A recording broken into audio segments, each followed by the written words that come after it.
नमस्कार, आदाब, सत श्री अकाल and welcome to manage bench. मैं हूं आपका maths mentor Rahul. Good morning, good afternoon, good evening, whenever you are enjoying this session. Students, आपके पीछे हमें दिख रही है, मतलब हमें सबको दिख रही है हमारी पूरी टीम, जो कि हमेशा ये मानती है कि together we can win. What does that mean? इसका मतलब क्या है बेसिकली? तो टुगेदर मतलब आप और हम मिलके, मतलब हम सिर्फ टीचर्स नहीं, बेसिकली हमारे सारे स्टूडेंट्स और हम सब मिलके अगर अच्छे से मेहनत करेंगे तो कक्षा 6वीं से लेकर 8वीं तक के सारे स्टूडेंट जो हमारे साथ पढ़ते हैं उन सबके रिजल्ट्स अच्छे आएंगे, उन सबको ज्ञान मिलेगा, वो अच्छे से कॉन्सेप्ट लर्न करेंगे और एग्जाम में अच्छे मार्क्स स्कोर करेंगे। और वही हम चाहते हैं कि आप लोग हमेशा अच्छे से पढ़ाई करते रहे, अच्छे से मार्क्स लें, आपको मिनिमम टेंशन हो आपके एग्जाम्स की और मैक्सिमम इंजॉयमेंट लें आप जब भी आप पढ़ाई कर रहे हैं तब। तो पढ़ाई को एंजॉयबल बनाने के लिए, पढ़ाई को फन बनाने के लिए हमेशा हम ट्राई करते रहते हैं और इसी प्रयास में आज का हमारा जो सेशन है वो फोकस करेगा कक्षा 8वीं की हमारी जो किताब है एनसीईआरटी, उसका चैप्टर क्रमांक 15 अर्थात 15। काफी अच्छा और मैं अगर ऐसे कहूं तो रियल लाइफ बेस्ड चैप्टर है यहाँ पे, जहां पे हम देखते हैं ग्राफ्स के बारे में। हम अलग अलग टाइप के ग्राफ पढ़ेंगे, कैसे उन्हें पढ़ा जाता है, कैसे उन्हें समझ के उनके थ्रू इंफॉर्मेशन निकाली जाती है और क्यों हम उन्हें यूज करते हैं, वो सब हम देखने वाले हैं आज के इस पूरे सेशन में। ठीक है, चैप्टर 15 नहीं है, छोटा चैप्टर है, ज्यादा बड़ा नहीं हो, लेकिन इंपॉर्टेंट है क्योंकि न सिर्फ कक्षा 8वीं में आपके एग्जाम में आएगा बल्कि यहाँ पे जो आप बेस बिल्ड करेंगे क्लास 9th और 10th में, वो आपको जो आपके चैप्टर्स हैं जहां पे स्टैटिस्टिक्स नाम के चैप्टर आते हैं, तो स्टैट्स के जो चैप्टर है वहां पे आपको काफी हेल्प करेगा। तो शुरू करते हैं हमारा पूरा सिलसिला, जहां पे हम देखने वाले हैं आज ग्राफ्स के बारे में। तो ये ग्राफ होते क्या है, आते कहां से है, क्यों इनका यूज किया जाता है, पहले हम थोड़ा इसका ये वाला भाग समझ लेते हैं, क्योंकि कुछ भी करने से पहले यदि हमें ये पता हो कि ये क्यों कर रहे हैं तो चीजें करने में थोड़ा ज्यादा मजा आता है। चलिए, तो हम देखने वाले हैं कि क्या कह रहा है यहाँ पे, हमारे लिए क्या इंफॉर्मेशन है। Have you seen graphs in newspapers, television, magazine and books? Graph हम कहां देखते हैं बेसिकली? सबसे पहले अगर मैं आपको बताऊं तो हम ग्राफ देखते हैं हमारे जीवन में न्यूज़पेपर्स में। आजकल तो हर दिन समाचार पत्र जब भी खोलो फ्रंट पेज पे एक दो ग्राफ तो होते ही है। उदाहरण के तौर पे बच्चों के वैक्सीनेशन के ग्राफ या फिर हमारी जो अर्थव्यवस्था है उसकी परफॉर्मेंस की ग्राफ, तो काफी सारे ग्राफ आपको देखने को मिलते हैं। The purpose of the graph, अब ग्राफ क्यों बनाए जाते हैं बेसिकली, ये क्यों यूज होते हैं इस पूरे संसार में, इनका आविष्कार क्यों हुआ, क्या ये हमें हेल्प करते हैं, तो वो हम समझ लेते हैं। The purpose of the graph is to show numerical facts in visual form so that they can be understood quickly, easily and clearly. अब मैं आपको एग्जांपल देता हूं। उदाहरण के तौर पे अगर हमें देखना है हमारी अर्थव्यवस्था, मतलब जो इकोनॉमी है वो 1950 से लेकर अभी तक, मतलब कितने 75 साल हो रहे हैं हमारी आजादी को, 1950 से अगर हम गिने अभी तक तो अराउंड 72-71 ईयर्स होंगे। तो इतने सारे ईयर्स में हमारी इकोनॉमी ने कैसा परफॉर्म किया है, हमारी जीडीपी वगैरह कितनी है, जो भारी भारी इकोनॉमिक्स के टर्म्स होते हैं तो वो कितनी है, क्या है, कितने लोग हमारे देश में एग्रीकल्चर किसानी करते हैं वगैरह, जैसे सारे फैक्ट्स होते हैं।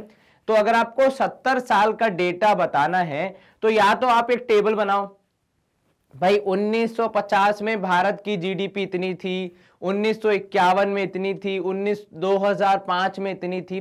तो प्रश्न जो आपका जो वो होगा, पेपर होगा फ्रंट पेज, उसका पूरा उसी टेबल से भर जाएगा और वो टेबल शायद आपके किसी काम का हो भी ना, थोड़ी आप बैठ के हर एक ईयर की वैल्यू मार्क करते जाओगे। उसकी जगह अगर ऐसा कुछ एक ग्राफ मिल जाता है जो आपको देख लो यहां पे 1950 से लेकर 2010 तक की पूरी जानकारी एक केवल लकीर से दे रहा है, जिससे आपको काफी कुछ समझ में आ जा रहा है।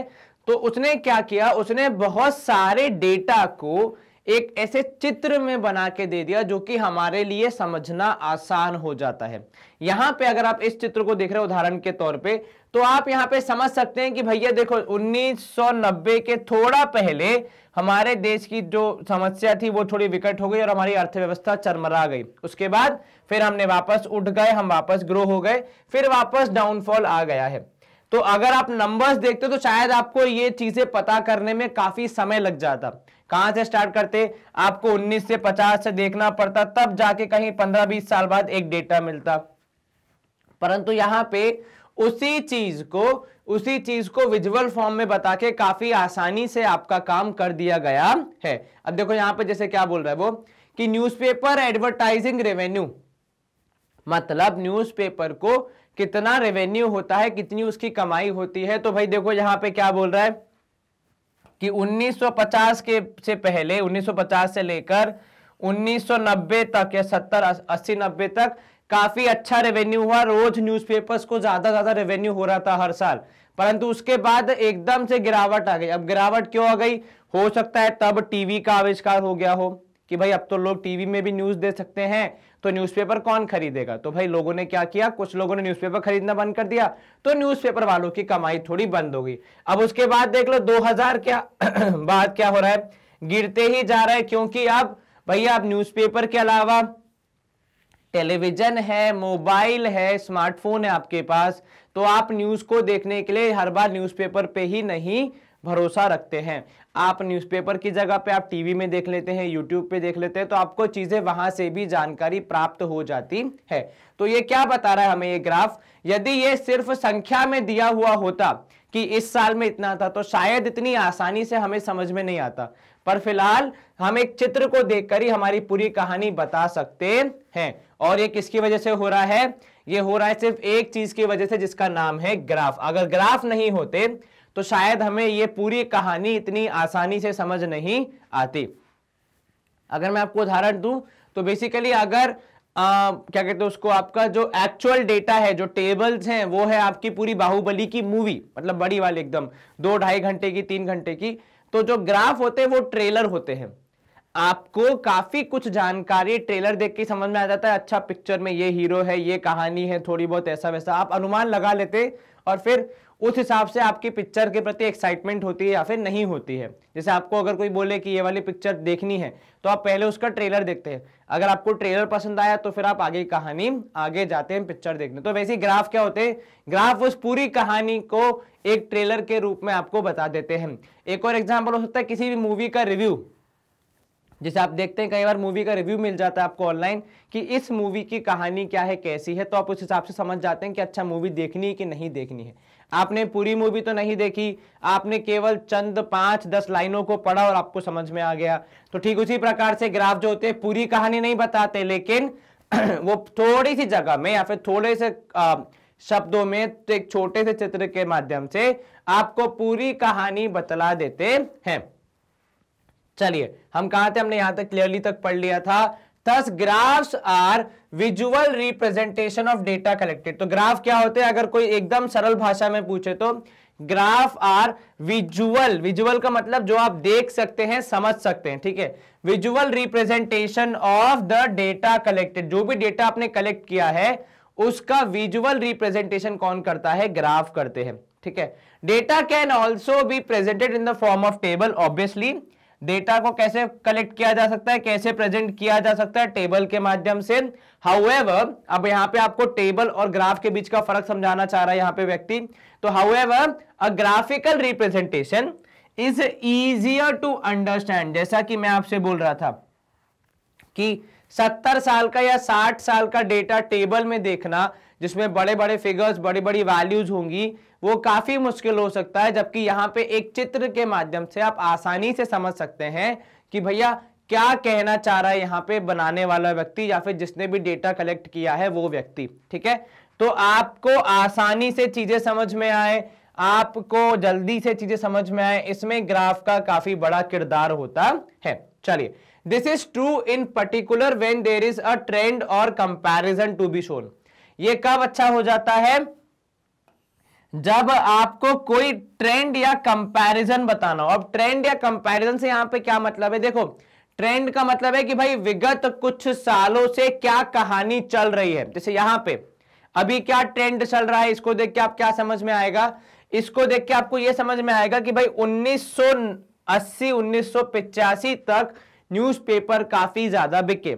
उसके बाद थोड़ा सा ऊपर नीचे गर्म ठंडा मामला रहा, लेकिन में मुख्यतः 2001 या 2000 के बाद न्यूज़पेपर रेवेन्यू गिरते जा रहे हैं। तो ये ट्रेंड बताया आपने कि भैया 2000 के बाद या 2001 के बाद से जो न्यूज़पेपर के रेवेन्यू है वो गिरते जा रहे हैं। तो ये एक ट्रेंड है। क्या हो रहा है पिछले कुछ सालों में? भाई गिरते जा रहे हैं। उदाहरण के तौर पे कोई आपसे पूछे भारतीय अर्थव्यवस्था के बारे में, तो आप भारतीय अर्थव्यवस्था का ग्राफ देखेंगे। उसके बाद आप बताएंगे कि विगत कुछ सालों से हम लोग कंटिन्यूअसली तरक्की कर रहे हैं या फिर नहीं कर रहे हैं। जो भी आपका एनालिसिस होगा, जो भी आपका ओपिनियन होगा उसके बारे में, ठीक है। किसी के हिसाब से होगा इंक्रीज, किसी के हिसाब से नहीं होगा, ठीक है। चलिए, तो इस तरीके से आपने क्या किया, आपने कुछ पिछले सालों का बता दिया कि कौन सी कंट्री या फिर कौन सी अर्थव्यवस्था कितना प्रोग्रेस कर रही है। अगर आपको कंपैरिजन करना हो तो मान लीजिए कोई आपसे बोल दे कि भाई भारत और चाइना की अर्थव्यवस्था को कंपेयर करो, तो आप क्या करोगे, आप एक ही ग्राफ में दोनों कंट्रीज को बना के कंपेयर करने के प्रयास करोगे किस साल में किस देश ने कितनी तरक्की की है, कितना जीडीपी ग्रोथ रेट है, मे बी कितनी रेवेन्यू हो रही है, कितना आपका जीडीपी का फिगर है एग्जैक्टली। तो कुछ ऐसे कुछ पैरामीटर लेके, ऐसे कुछ मापदंड लेके आप आसानी से कंपेयर कर सकते हैं कि भाई किसने ज्यादा तरक्की की है। हालांकि अभी यूं देखें तो चाइना हमसे बड़ा है इकोनॉमी में, लेकिन हम कह सकते हैं कि भाई साहब अब आप पहले ग्राफ देखो, फिर बताओ कि विगत कुछ सालों में किसने कितनी तरक्की की है, हम कहां थे वो कहां था, ठीक है। चलिए इसी के साथ हम करेंगे यहाँ पे स्क्रीन को क्लियर और मूव करेंगे हमारे अगले पार्ट की तरफ। अब हम लोग थोड़ा ग्राफ के बारे में देखते हैं, कौन कौन से ग्राफ हमारे पास होते हैं, उन्हें क्या नाम दिया जाता है और क्यों दिया जाता है। सबसे पहला जो एकदम बेसिक हम कहते हैं ना, मतलब पहला कदम जो होता है ग्राफ की दुनिया में, सबसे पहला जो आप ग्राफ बनाना सीखते हैं वो होता है बार ग्राफ, ठीक है। इसके बारे में थोड़ी चर्चा करेंगे, बार ग्राफ होता कैसा है, कैसे बनता है, क्या क्या इसमें चीजें होती हैं और कब ये बेसिकली होता है। यहाँ पे आपको ये भी समझना पड़ता है कि कौन सा ग्राफ कहां पे सुटेबल है। मतलब बार ग्राफ हर जगह नहीं बना सकते आप, कहीं कहीं पे आप बार ग्राफ बनाएंगे, कहीं कहीं पे आप कोई और टाइप का ग्राफ बनाएंगे डिपेंडिंग ऑन द डेटा, ठीक है। अब उदाहरण के तौर पे मेरे पास जीन्स भी है, पैंट भी है, शॉर्ट्स भी है, ट्राउजर्स भी है, सारे कपड़े आपके पास भी होंगे, ठीक है। क्या आप किसी शादी पार्टी में शॉर्ट्स पहन के जाएंगे या पजामा पहन के जाएंगे? शायद नहीं। वो मैक्सिमम लोग हमें से क्या करेंगे, सर एक अच्छी सी जीन्स एक अच्छी सी शर्ट पहन के जाएंगे, है कि नहीं। इसका मतलब क्या है कि आपके पास शॉर्ट्स नहीं है, क्या आपके पास जीन्स नहीं है या ट्राउजर्स नहीं है आपके पास, या फिर कोई इंडियन ड्रेस नहीं है, नहीं, हमारे पास सब है, लेकिन जगह की उपयोगिता के हिसाब से, जगह की सुटेबिलिटी के हिसाब से, जगह की रिक्वायरमेंट के हिसाब से हम अलग अलग चीजें पहनते हैं। हो सकता है हम अगर किसी रिलीजियस फंक्शन में जा रहे हैं, किसी ट्रेडिशनल फंक्शन में जा रहे हैं, तो शायद वहां पे हम कुर्ता पजामा पहन के जाएं या पठानी पहन के जाएं, ठीक है। परंतु जब हम अपने दोस्तों के साथ चाय पीने जा रहे हैं या फिर कहीं मैगी खाने जा रहे हैं या फिर घर पे ही बैठे हैं, तो शायद हम केवल पजामा और टी शर्ट में ही बैठेंगे। तो यहाँ पे आपकी जरूरत के हिसाब से आपने डिसाइड किया है आपको कब क्या कैसे पहनना है। सिमिलरली जरूरत के हिसाब से, डेटा के हिसाब से हम डिसाइड करते हैं कब कौन सा ग्राफ बनेगा। परंतु डिसाइड करने के लिए पहले आपको पता होना चाहिए कौन सा ग्राफ क्या होता है, तभी तो आप डिसाइड कर पाएंगे, ठीक है। चलिए, a bar graph is used to show comparison among categories, ठीक है, comparison among categories. It may consist of 2 or more parallel vertical bars. इसका नाम बार ग्राफ क्यों है, क्योंकि भाई इसमें ये देखो, इन्हें आप कहते हैं बार्स, ठीक है। ये किस लिए काम में आते हैं भाई, ये कंपैरिजन करना हो जब आपको 2 या 3 कैटेगरीज के बीच में। उदाहरण के तौर पे यदि आपको कंपैरिजन करना हो कि टर्म वन में आपके किस सब्जेक्ट में कितने मार्क्स आए, तो भाई मान लीजिए आपके मैथ्स के मार्क्स इतने हैं, हिंदी के इतने हैं, इंग्लिश के इतने हैं, तो भाई ये अलग अलग कैटेगरीज है, मैथ्स, हिंदी, इंग्लिश में भी सोशल साइंस और साइंस, ये 5 कैटेगरीज अलग अलग हो गई। तो इनके बीच में आपको यदि कंपैरिजन करना हो कि किसमें ज्यादा आए किसमें कम आए, किस चीज में आपको ज्यादा मेहनत करनी है, किस चीज में कम करनी है, वो डिसाइड आपको करना, तो आप क्या करोगे, आप फिर बार ग्राफ का उपयोग करोगे। अब यहां पे जो एग्जांपल आपको दिया है देखो क्या बता रहा है, the bar graph in the figure shows Annu's mathematics marks. अब देखो यहां पे अन्नू के मैथमेटिक्स के मार्क्स बता रहा है यहां पे, ठीक है, इन 3 टर्मिनल एग्जामिनेशन, जो 3 टर्मिनल एग्जामिनेशन उसने दिए हैं उसमें उनके कितने मार्क्स आए हैं वो आपको बता रहा है। It helps you to compare her performance easily. अब यहां पे क्या हो रहा है, क्योंकि आपने तीनों टर्म के मार्क्स यहां पे ग्राफ के थ्रू बना दिए, तो आपको क्या समझ में आ रहा है कि भाई अनु ने मेहनत करके पूरी लगन से, शिद्दत से क्या किया है, अपने तीनों एग्जाम्स में थोड़ी थोड़ी प्रोग्रेस की है। यहीं पे यदि आपको कोई केवल नंबर दे देता तो शायद आपको उतनी हेल्प नहीं होती, ठीक है। चलिए, यहां तो 3 ही टर्म का था, अगर मान लो कोई बोलता कि 6वीं से लेकर 8वीं तक के अनु के सारे मार्क्स, मतलब मैथ्स के कब क्या आए हैं उनको कंपेयर करो, तो वहां पे बहुत सारा डेटा हो जाता, तो उसको कंपेयर करना आपके लिए मुश्किल हो जाता। यहां पे क्या हो रहा है, यहां पे आप आसानी से देख सकते हैं कि हाँ ज्यादा हो रहे हैं मार्क्स कि कम हो रहे हैं। ठीक है, जो बात यहां पे आपको गौर करनी है वो ये, जो मैंने एग्जांपल दिया था कि भाई टर्म वन में सारे सब्जेक्ट्स, ऑल सब्जेक्ट्स, और इस एग्जांपल में मैथ्स के ऑल एग्जाम्स। ठीक है, तो यहां पे जो आपको गौर करने वाली बात है, बार ग्राफ कब यूज होता है और कैसे यूज होता है, जब आपकी कोई एक चीज कांस्टेंट हो या फिर सारों के साथ हो। मतलब फॉर एग्जांपल टर्म वन सारे सब्जेक्ट्स, ठीक है, तो आपके लिए टर्म वन है एक कॉमन प्लेटफॉर्म जिसके बारे में आप कंपेयर करना चाह रहे हैं। यहां पे जो एग्जांपल दिया है गणित के सारे एग्जाम, तो बार ग्राफ तब सूटेबल होता है, बार ग्राफ तब सटीक बनता है जब आपके पास कोई एक चीज कॉमन हो, मतलब जो कि सारे उनके पास है, सारी कैटेगरीज के पास है, और दूसरी चीज अलग अलग हो। उदाहरण के तौर पे यहां पे टर्म वन सबका कॉमन और सब्जेक्ट अलग अलग, ठीक है। यहां पे मैथमेटिक्स कॉमन और टर्म अलग अलग, तो कुछ आपने कॉमन रख दिया, कुछ सेम रख दिया। पिछले वाले में टर्म सेम था, सब्जेक्ट अलग है, मतलब जो मैं एग्जांपल दे रहा था। इस वाले में सब्जेक्ट एक है लेकिन टर्म अलग अलग है, तो आपने कुछ एक चीज कांस्टेंट रखी, दूसरी चीज के आपने अलग अलग पहलू देखे। कुछ इस प्रकार आपने पूरा अपना एनालिसिस किया। क्या आपको समझ में आया? जी सर। चलिए आगे बढ़ेंगे हम। तो भाई bar graph can also have double bars, ठीक है। अब बार ग्राफ का ही बड़ा भाई कह लो या फिर एक वो कहते हैं ना हाइब्रिड वर्जन कह लो, अपडेटेड वर्जन कह लो, वो होता है डबल बार ग्राफ। अब उसमें क्या होता है, उसमें एक की जगह दो ग्राफ होते हैं, दो बार्स होते हैं, लेकिन बताते एक ही चीज के बारे में। उदाहरण के तौर पे यहां पे मैंगो के दो अलग अलग ग्राफ है, ठीक है, एक मंडे का है एक ट्यूसडे का है। तो क्या कर रहा है यहां पे ग्राफ यहां पे आपको मैंगो के बारे में जानकारी दे रहा है, वो भी दो अलग अलग दिन के बारे में।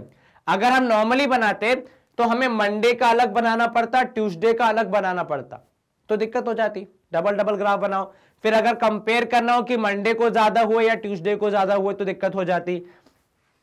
दिक्कत क्या, बेसिकली मेहनत लगती। अब उदाहरण के तौर पे क्योंकि आजकल आपका टर्म का जमाना चल रहा है, तो भाई टर्म वन और टर्म टू के मार्क्स कंपेयर करने, लेकिन हर एक सब्जेक्ट के, तो आप क्या करोगे सर, हम ऐसा करेंगे कि यहां पे हमने लिख दिया, मान लीजिए मैथ्स के पेपर, मैथ्स के ये हो गए टर्म वन के मार्क्स, ये हो गए टर्म टू के मार्क्स।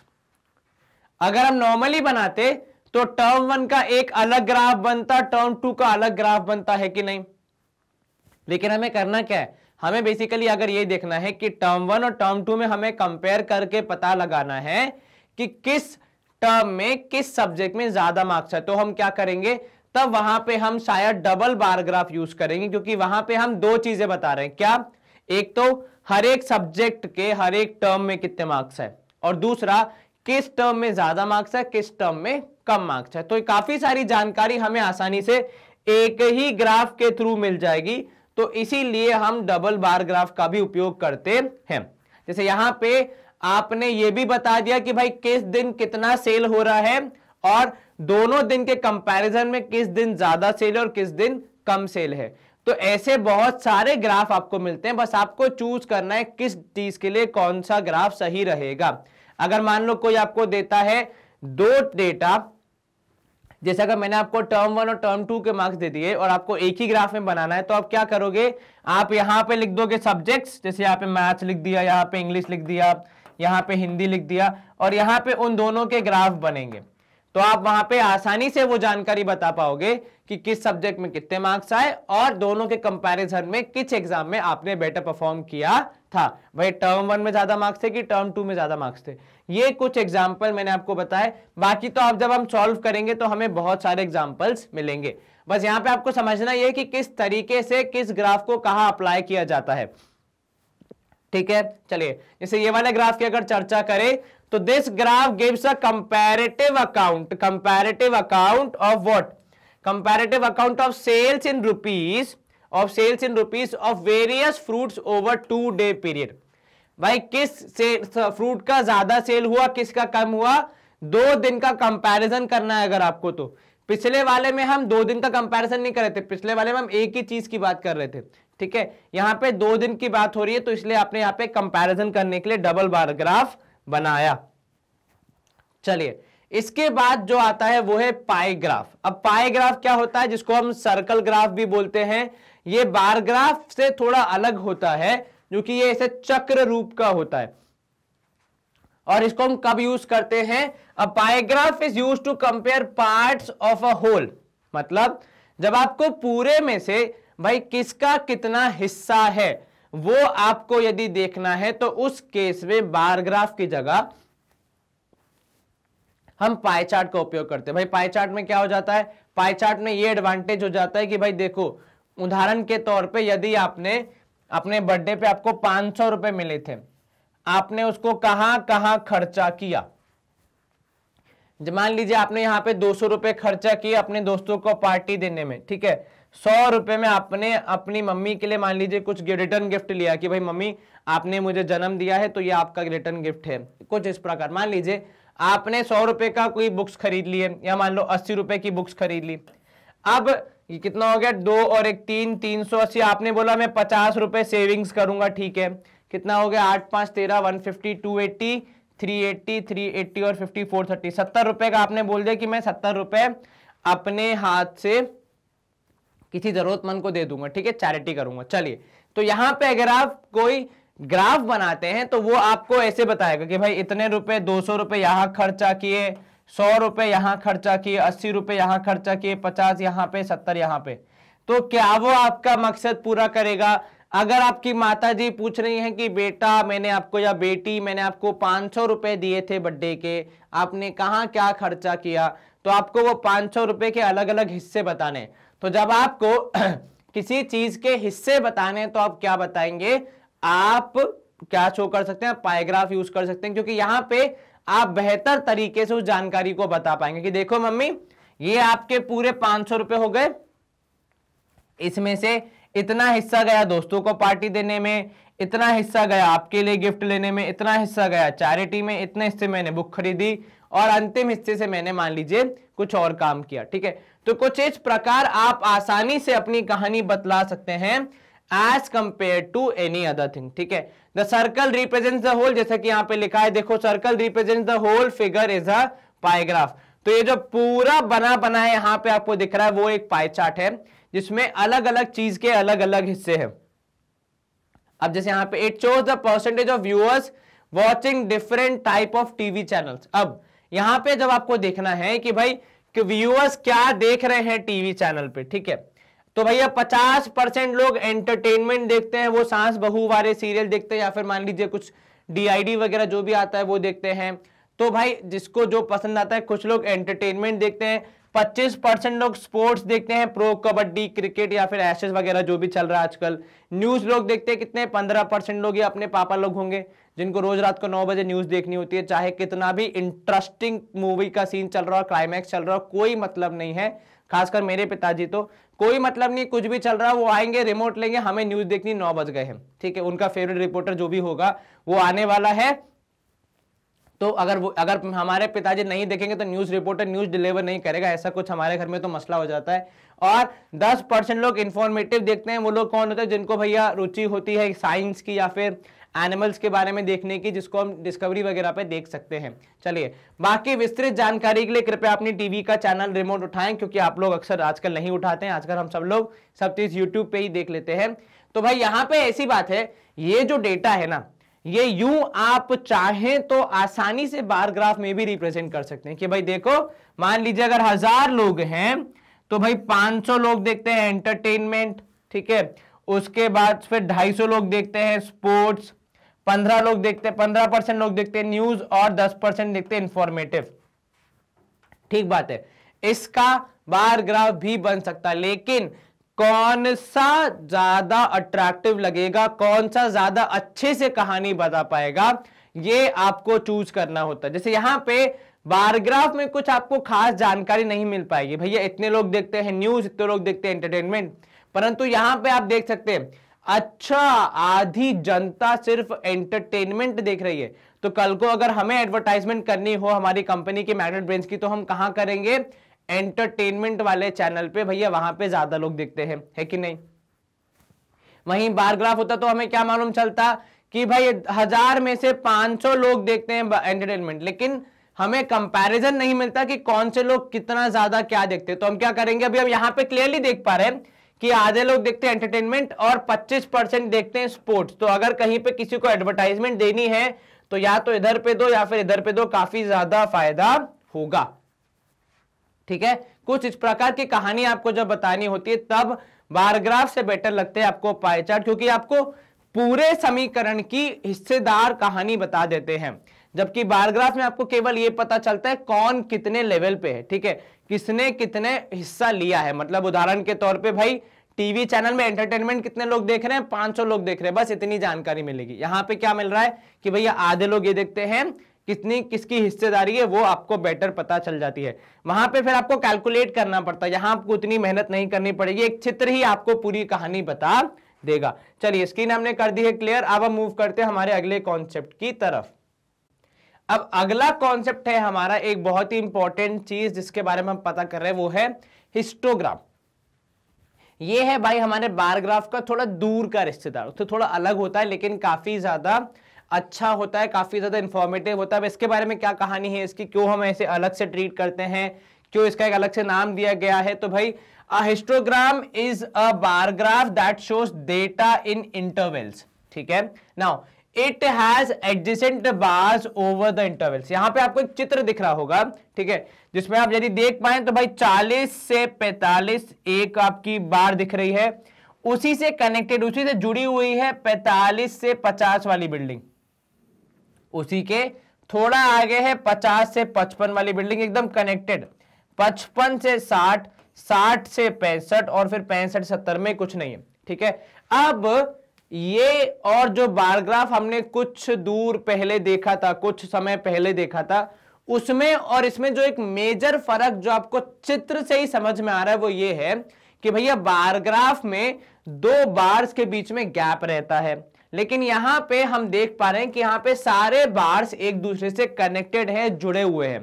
तो अब यहां पे आप देखेंगे, आपको समझ में आ रहा होगा कि दोनों में डिफरेंस क्यों है, क्योंकि वहां पे जो चीजें थी वो एक दूसरे से इतनी कनेक्टेड नहीं थी, मतलब एक दूसरे के जस्ट बाद नहीं होनी थी। उदाहरण के तौर पे यदि हम टर्म 1 के सारे सब्जेक्ट की बात करें तो भाई उसमें मैथ्स का सब्जेक्ट एक अलग रखता है जगह, हिंदी की अलग जगह होगी, इंग्लिश की अलग जगह होगी, साइंस की अलग, सोशल की अलग। अगर हम एक ही सब्जेक्ट के अलग अलग टर्म की बात करें तो टर्म 1 अलग है, टर्म 2 अलग है, टर्म 3 अलग है, तीनों इंडिविजुअल हैं, अलग अलग है।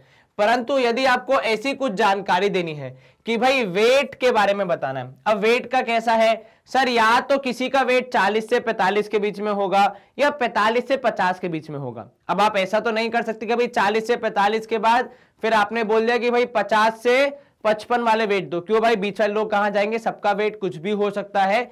तो यहां पे आपके लिए गैप देना या फिर आपको कहानी को बीच में ब्रेक करना पॉसिबल नहीं है। तो आप क्या बनाते हैं, आप हिस्टोग्राम बनाते हैं जो कि आपके कंटिन्यूअस चलने वाले डेटा को, मतलब जिस डेटा में लगातार चीजें होती रहती है या फिर लगातार वैल्यूज आती रहती है, उनको कवर करने में हेल्प करता है। यहां पे अगर आप बार ग्राफ बनाते तो वो कैसा बनता सर, वो ऐसा बनता कि भाई 40 से 45, ठीक है, फिर थोड़ा सा गैप और वापस 45 से 50। तो वहां पे क्या हो जाता, वहां पे अननेसेसरी गैप हो जाता और आपका ग्राफ उतना अच्छा नहीं दिखता। जबकि यहां पे आप देखेंगे ध्यान से तो ये वाला ग्राफ यही जानकारी काफी अच्छे से बता पा रहा है, जो कि शायद हम एक बार ग्राफ में नहीं बता पाते। तो देखो ऐसा है, गलत बार ग्राफ भी नहीं है, गलत हिस्टोग्राम भी नहीं है।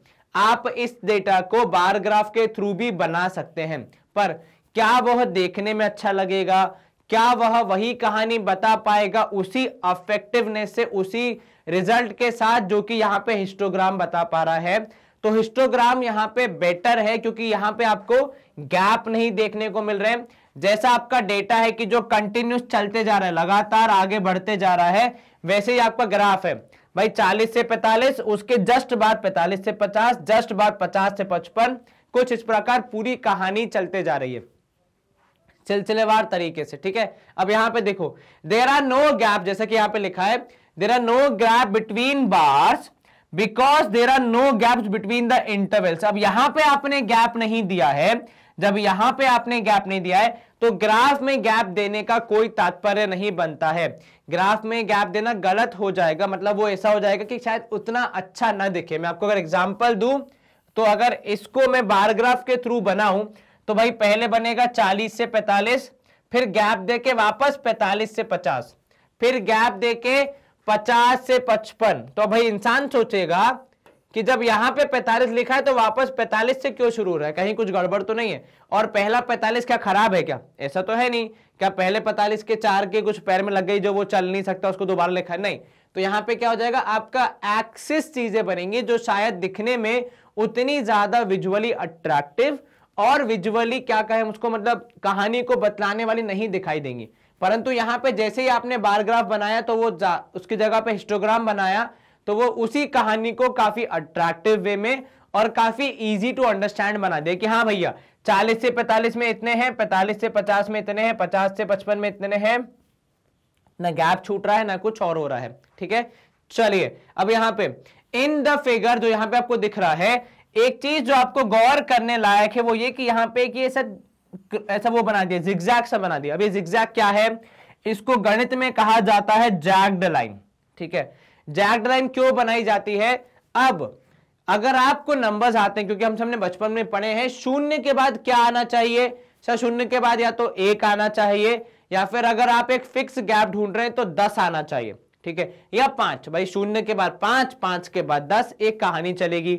या फिर शून्य के बाद 1, 2, 3 या एक कहानी चल सकती है, या फिर एक कहानी हो सकती है शून्य के बाद 10, 20, 30 फिर 40। लेकिन यहां पे आपने क्या किया, आपने शून्य के बाद सीधे 40 पे आप कूद गए। मतलब आपने क्या किया, आपने किया यहां पे थोड़ा सा चीटिंग देखा जाए तो उसको निशान बनाने के लिए हमने क्या किया है, यहां पे जैग्ड लाइन बना दी है जो कि ये बतलाती है कि 0 से लेकर 40 तक की सारी संख्याएं हमने जानबूझ के गायब की है, वहां पे कुछ भी मिसिंग नहीं है। ठीक है, तो वो जो निशान है वो क्या बताता है कि भाई यहां पे जो नंबर्स गायब है 0 से लेकर 40 तक वो हमने जानबूझ के गायब किए क्योंकि उनकी जरूरत नहीं थी। ठीक है, तो सर फिर यहां पे 0 से लेकर जब आप 2 पे जा रहे हैं तो यहां पे क्यों नहीं बनाया, क्योंकि देखो अगर आपका गैप कंसिस्टेंट है, उदाहरण के तौर पे यहां पे 2 का गैप, फिर यहां पे 2, यहां पे 2, यहां पे 2, यहां पे 2, यहां पे 2, यहां पे 2, अगर आपका ऊपर से लेकर नीचे तक एक ही गैप चल रहा है, कहीं कोई डिस्टर्बेंस नहीं है, तो फिर आप जैग्ड लाइन नहीं बनाएंगे। और एक और चीज, जैग्ड लाइन हमेशा यही बनती है 0 से लेकर पहली वैल्यू के बीच में। कल को बीच में मत बना देना कि सर 10 के बाद अगला नंबर सीधे 14 बना देगा, बीच में जैग्ड लाइन ड्रॉ कर देंगे, ऐसा नहीं चलता है। केवल एक बार आपने शुरू कर दिया तो फिर उसको आपको गैप कंसिस्टेंट मेंटेन करना पड़ता है। हाँ, इनिशियली पहले स्टेज से पहले आपको जितना वो करना है, जितना आपको कंट्रास्ट करना है, जितना आपको कम करना है उतना कर लीजिए। उसके बाद जब आपने कहानी एक बार शुरू कर दी तब आप बीच में कहीं जैग्ड लाइन नहीं ला सकते। एक बार पता है क्या हुआ था, ऐसे एक स्टूडेंट ने क्या किया, जैग्ड लाइन के बारे में पढ़ लिया कि भाई ऐसा होता है कि जहां जहां पे आपको गैप कम करना हो या फिर नंबर छुपाने हो वहां पे आप जैग्ड लाइन लगा दो।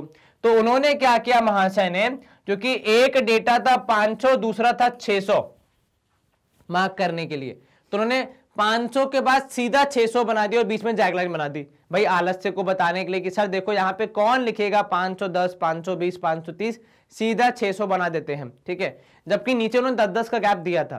तो यहाँ पे क्या होगा, यहाँ पे चीटिंग होगा, इसे बीच में आप नहीं बना सकते। केवल इनिशियली जहां पे आपको जितना कॉम्प्रोमाइज करना है, जितना कॉन्ट्रास्ट करना है उतना कर लीजिए, उसके बाद फिर सारी वैल्यूज में एक ही गैप चलना चाहिए, वरना जो डेटा होगा वो गलत जानकारी देगा, आपको सही जानकारी नहीं बताएगा। ठीक है, चलिए स्क्रीन यहाँ पे हो गई है हमारी क्लियर और हम मूव करेंगे यहाँ पे अगले कॉन्सेप्ट की ओर। अब ये लाइन ग्राफ क्या होता है हम ये भी देख लेते हैं, एक और टाइप का ग्राफ है। तो अब तक हमने क्या क्या देख लिया, bar graph, double bar graph, pie chart, histogram, और अब हम देखने वाले लाइन ग्राफ के बारे में।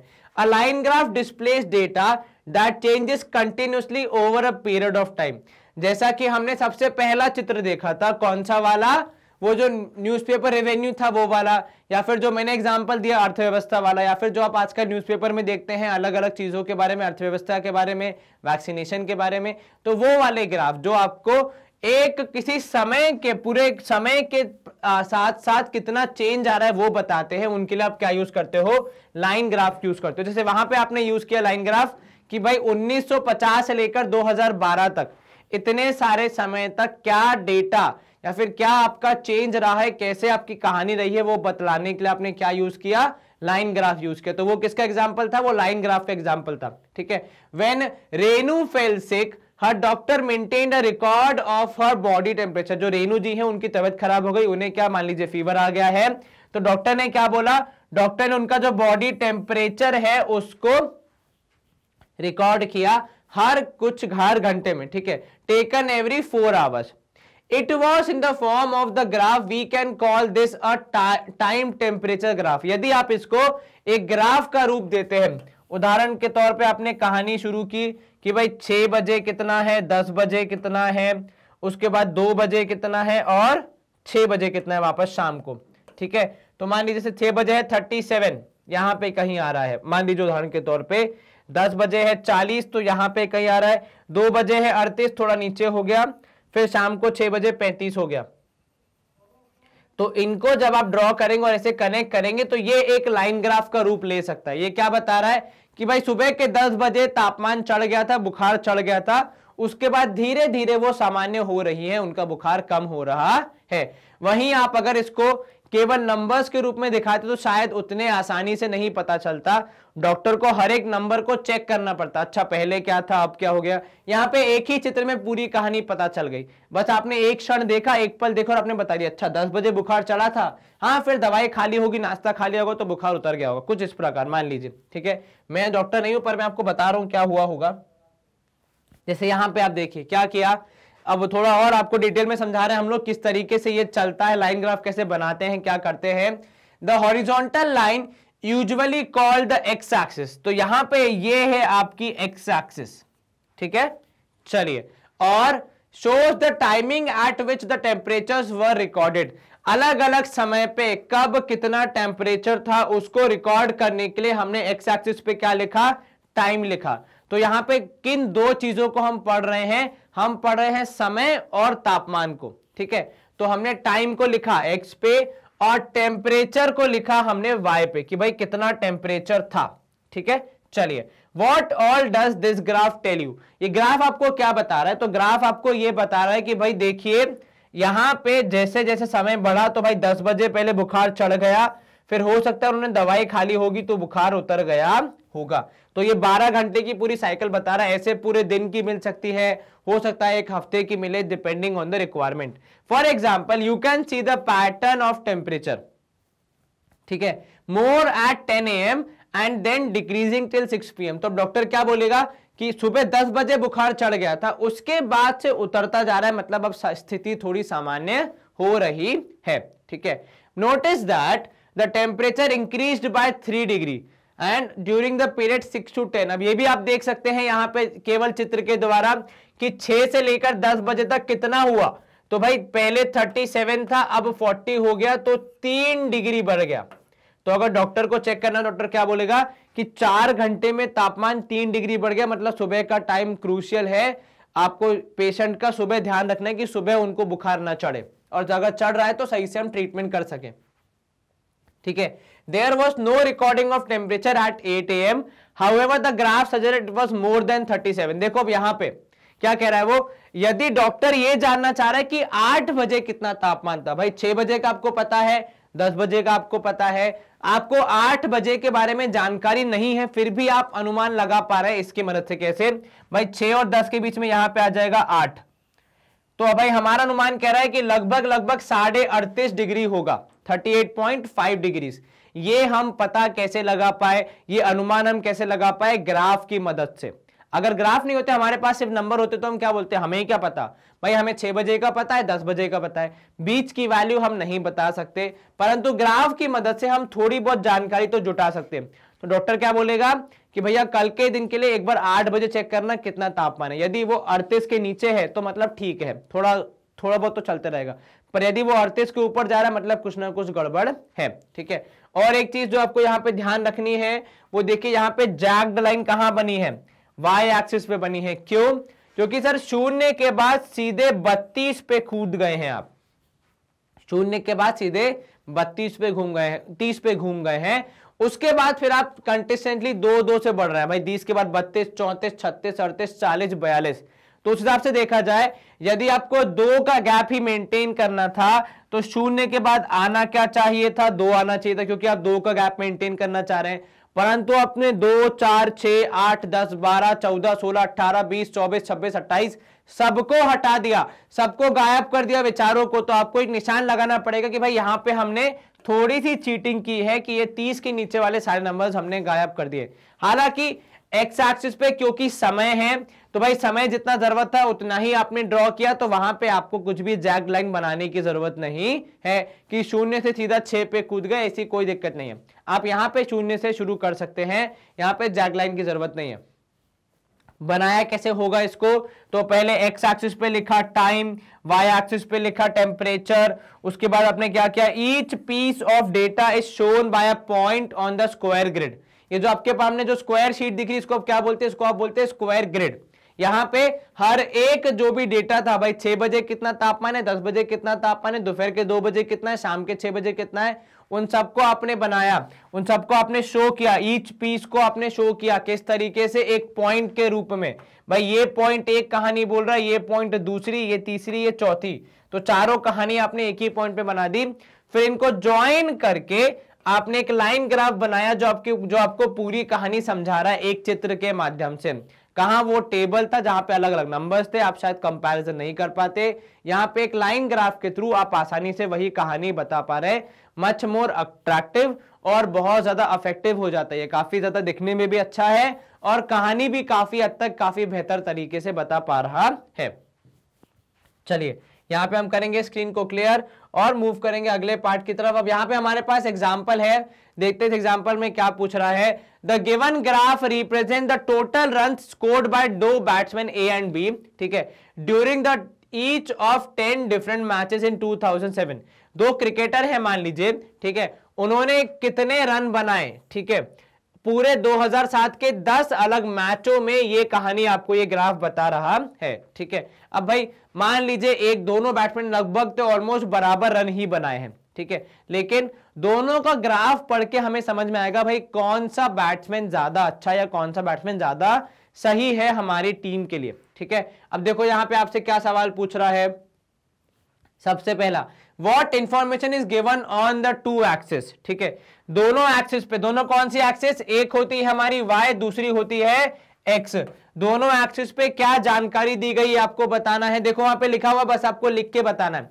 तो भाई x एक्सिस पे क्या बताया जा रहा है, तो सर x एक्सिस पे बताया जा रहा है कितने मैच खेले गए, ठीक है, तो x एक्सिस पे क्या बता रहे हैं, नंबर ऑफ मैचेस, ठीक है, और y एक्सिस पे, सर y एक्सिस पे बता रहा है कितने मार्क्स स्कोर हुए, कितने रन स्कोर हुए in each match, runs scored in each match. चलिए अब जैसे यहां पे आपको दिख रहा है ग्राफ में, एक बैट्समैन का जो ग्राफ है वो काफी ऊपर नीचे है भाई, वो ऐसा है या तो चलेगा तो पूरा 100 मार के जाएगा और नहीं चलेगा तो 0 पे भी आउट हुआ है एक बैट्समैन, ठीक है। दूसरा बैट्समैन है जो हमेशा कुछ ना कुछ रन मार के जाता है, हालांकि जरूरी नहीं कि हर बार 100 मारे या शतक मारे, एक ही शतक मारा उसने, ठीक है, परंतु किंतु वह व्यक्ति हर मैच में थोड़ा थोड़ा तो परफॉर्म कर देता है। तो हर एक की अपनी अपनी कहानी है, अपना अपना खेलने का तरीका है। अब हमें जज करना है कि भाई हमें कौन सा प्लेयर हमारी टीम में चाहिए जरूरत के हिसाब से। चलिए अब दूसरा, which line shows the run scored by batsman A. देखो यहां पे आप पकड़ो, बैट्समैन ए कौन सी लाइन से आ रहा है, सर ये जो डैश या फिर डॉटेड लाइन होती है उससे। विच लाइन शोज, तो आप ऐसे बना सकते हैं, डैश या फिर डॉटेड लाइन आप कह सकते हैं इसको, ठीक है, कि भाई डॉट वाली, ठीक है।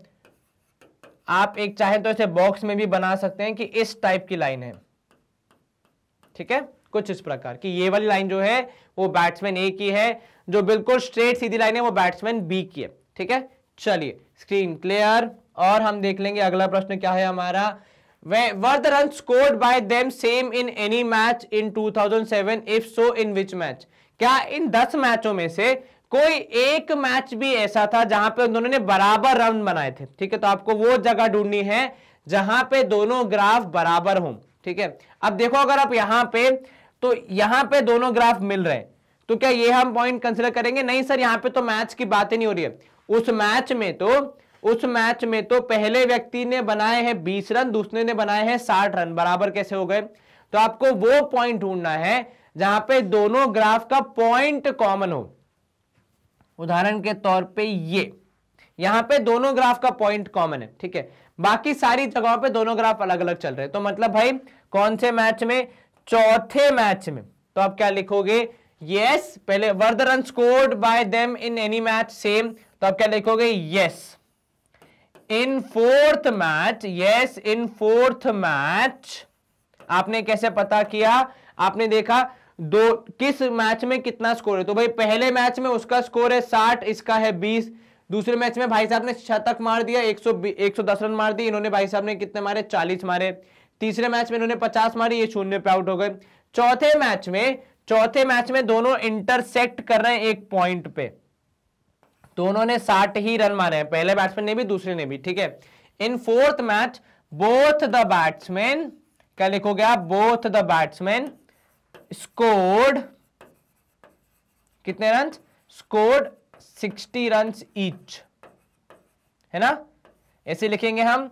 तो अपने ग्राफ को देखा और कहानी समझने का प्रयास किया कि भाई चौथे मैच में दोनों के रन्स बराबर हैं, फिर पांचवें मैच से कहानी अलग अलग हो गई है, कभी 0, कभी 10, कभी 20, इस तरीके से आपको गैप दिखेगा।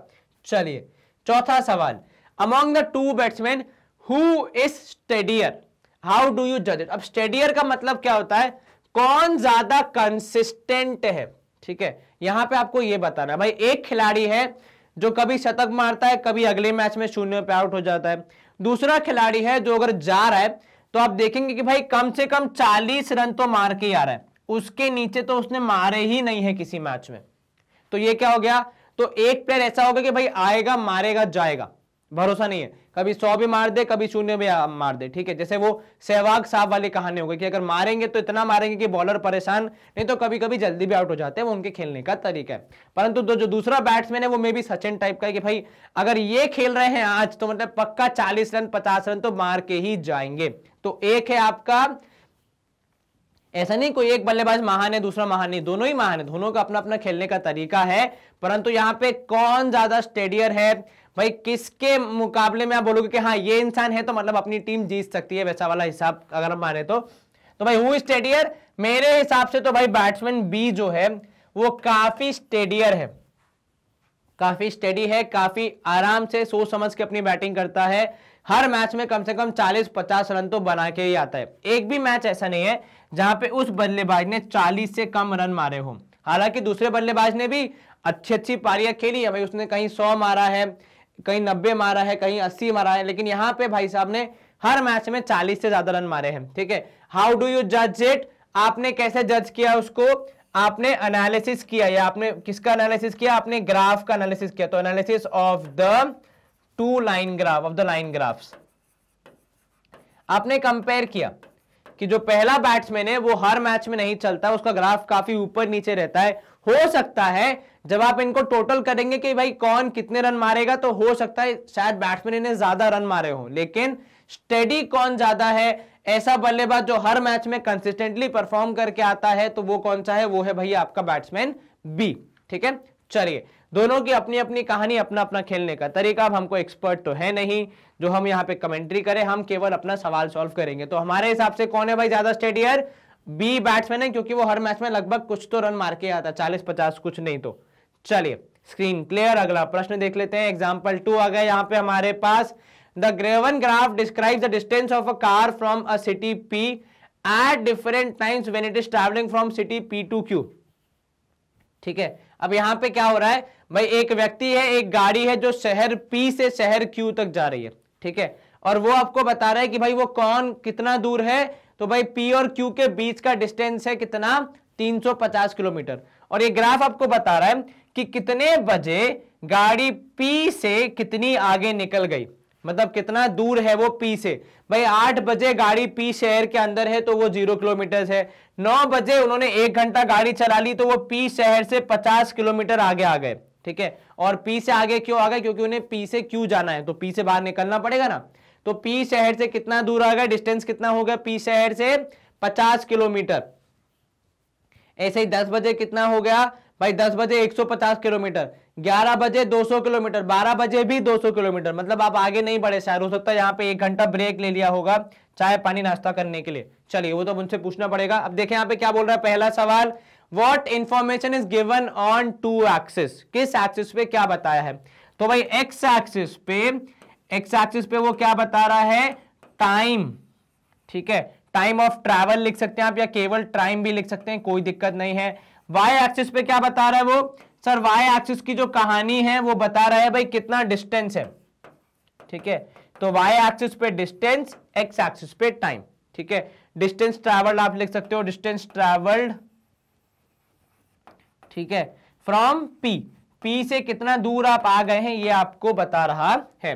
From where and when did the car begin its journey, अपनी जो जर्नी है वो कहां से शुरू हुई, सर वो शुरू हुई है सिटी पी से। कहां से, सिटी पी से, क्योंकि अभी गाड़ी सिटी के अंदर ही है इसलिए यहां पे 0 दिखा रहा है, ठीक है। तो सिटी पी से कहानी शुरू हुई और कितने बजे, 8 बजे। तो फ्रॉम व्हेन, ठीक है, फ्रॉम वेयर एंड व्हेन, तो भाई सिटी पी से, वेयर मतलब पी सिटी से कितने बजे, 8 बजे आपकी पूरी कहानी शुरू हुई है। भैया आप उठे 6-7 बजे, नहाया धोया नाश्ता बनाया और फिर 8 बजे आपने प्रस्थान करने का निर्णय लिया और 8 बजे आप अपनी गाड़ी में बैठ के निकल गए। कुछ इस प्रकार कहानी है। देखो ग्राफ है इसलिए आप आसानी से, इतनी आसानी से चीजें बता पा रहे हैं कि भाई 8 बजे कहानी शुरू हुई, क्योंकि 8 बजे आप 0 पे थे। अब आप 0 पे कब होते, जब आप रेस स्टार्ट करने वाले हो, उसके बाद तो आप भागेंगे ही ना। तो 0 से आपने कहानी शुरू की, मतलब वहां पे आपका पूरा सिलसिला चालू हुआ। फ्रॉम वेयर, सिटी पी से हम ट्रैवल कर रहे हैं क्यू तक, तो सिटी पी से स्टार्ट करेंगे, अपने घर से स्टार्ट करेंगे। व्हेन, तो 8 बजे। चलिए स्क्रीन क्लियर। हम और 2 प्रश्न देख लेते हैं। इसके अगला वाला क्या है, थर्ड है हमारा, how far did the car go in the first hour, पहले घंटे में गाड़ी कितना दूर चली। तो भाई पहले घंटे मतलब 8 से 9, ठीक है, ये हो गया आपका पहला घंटा। डिस्टेंस कितना हो गया, सर 0 से 50 पे पहुंच गए हम। कितना पहुंच गए, 0 से 50 में। तो पहले घंटे में कितना गई गाड़ी, 50 किलोमीटर गाड़ी ने यहां पे ट्रैवल कर लिया।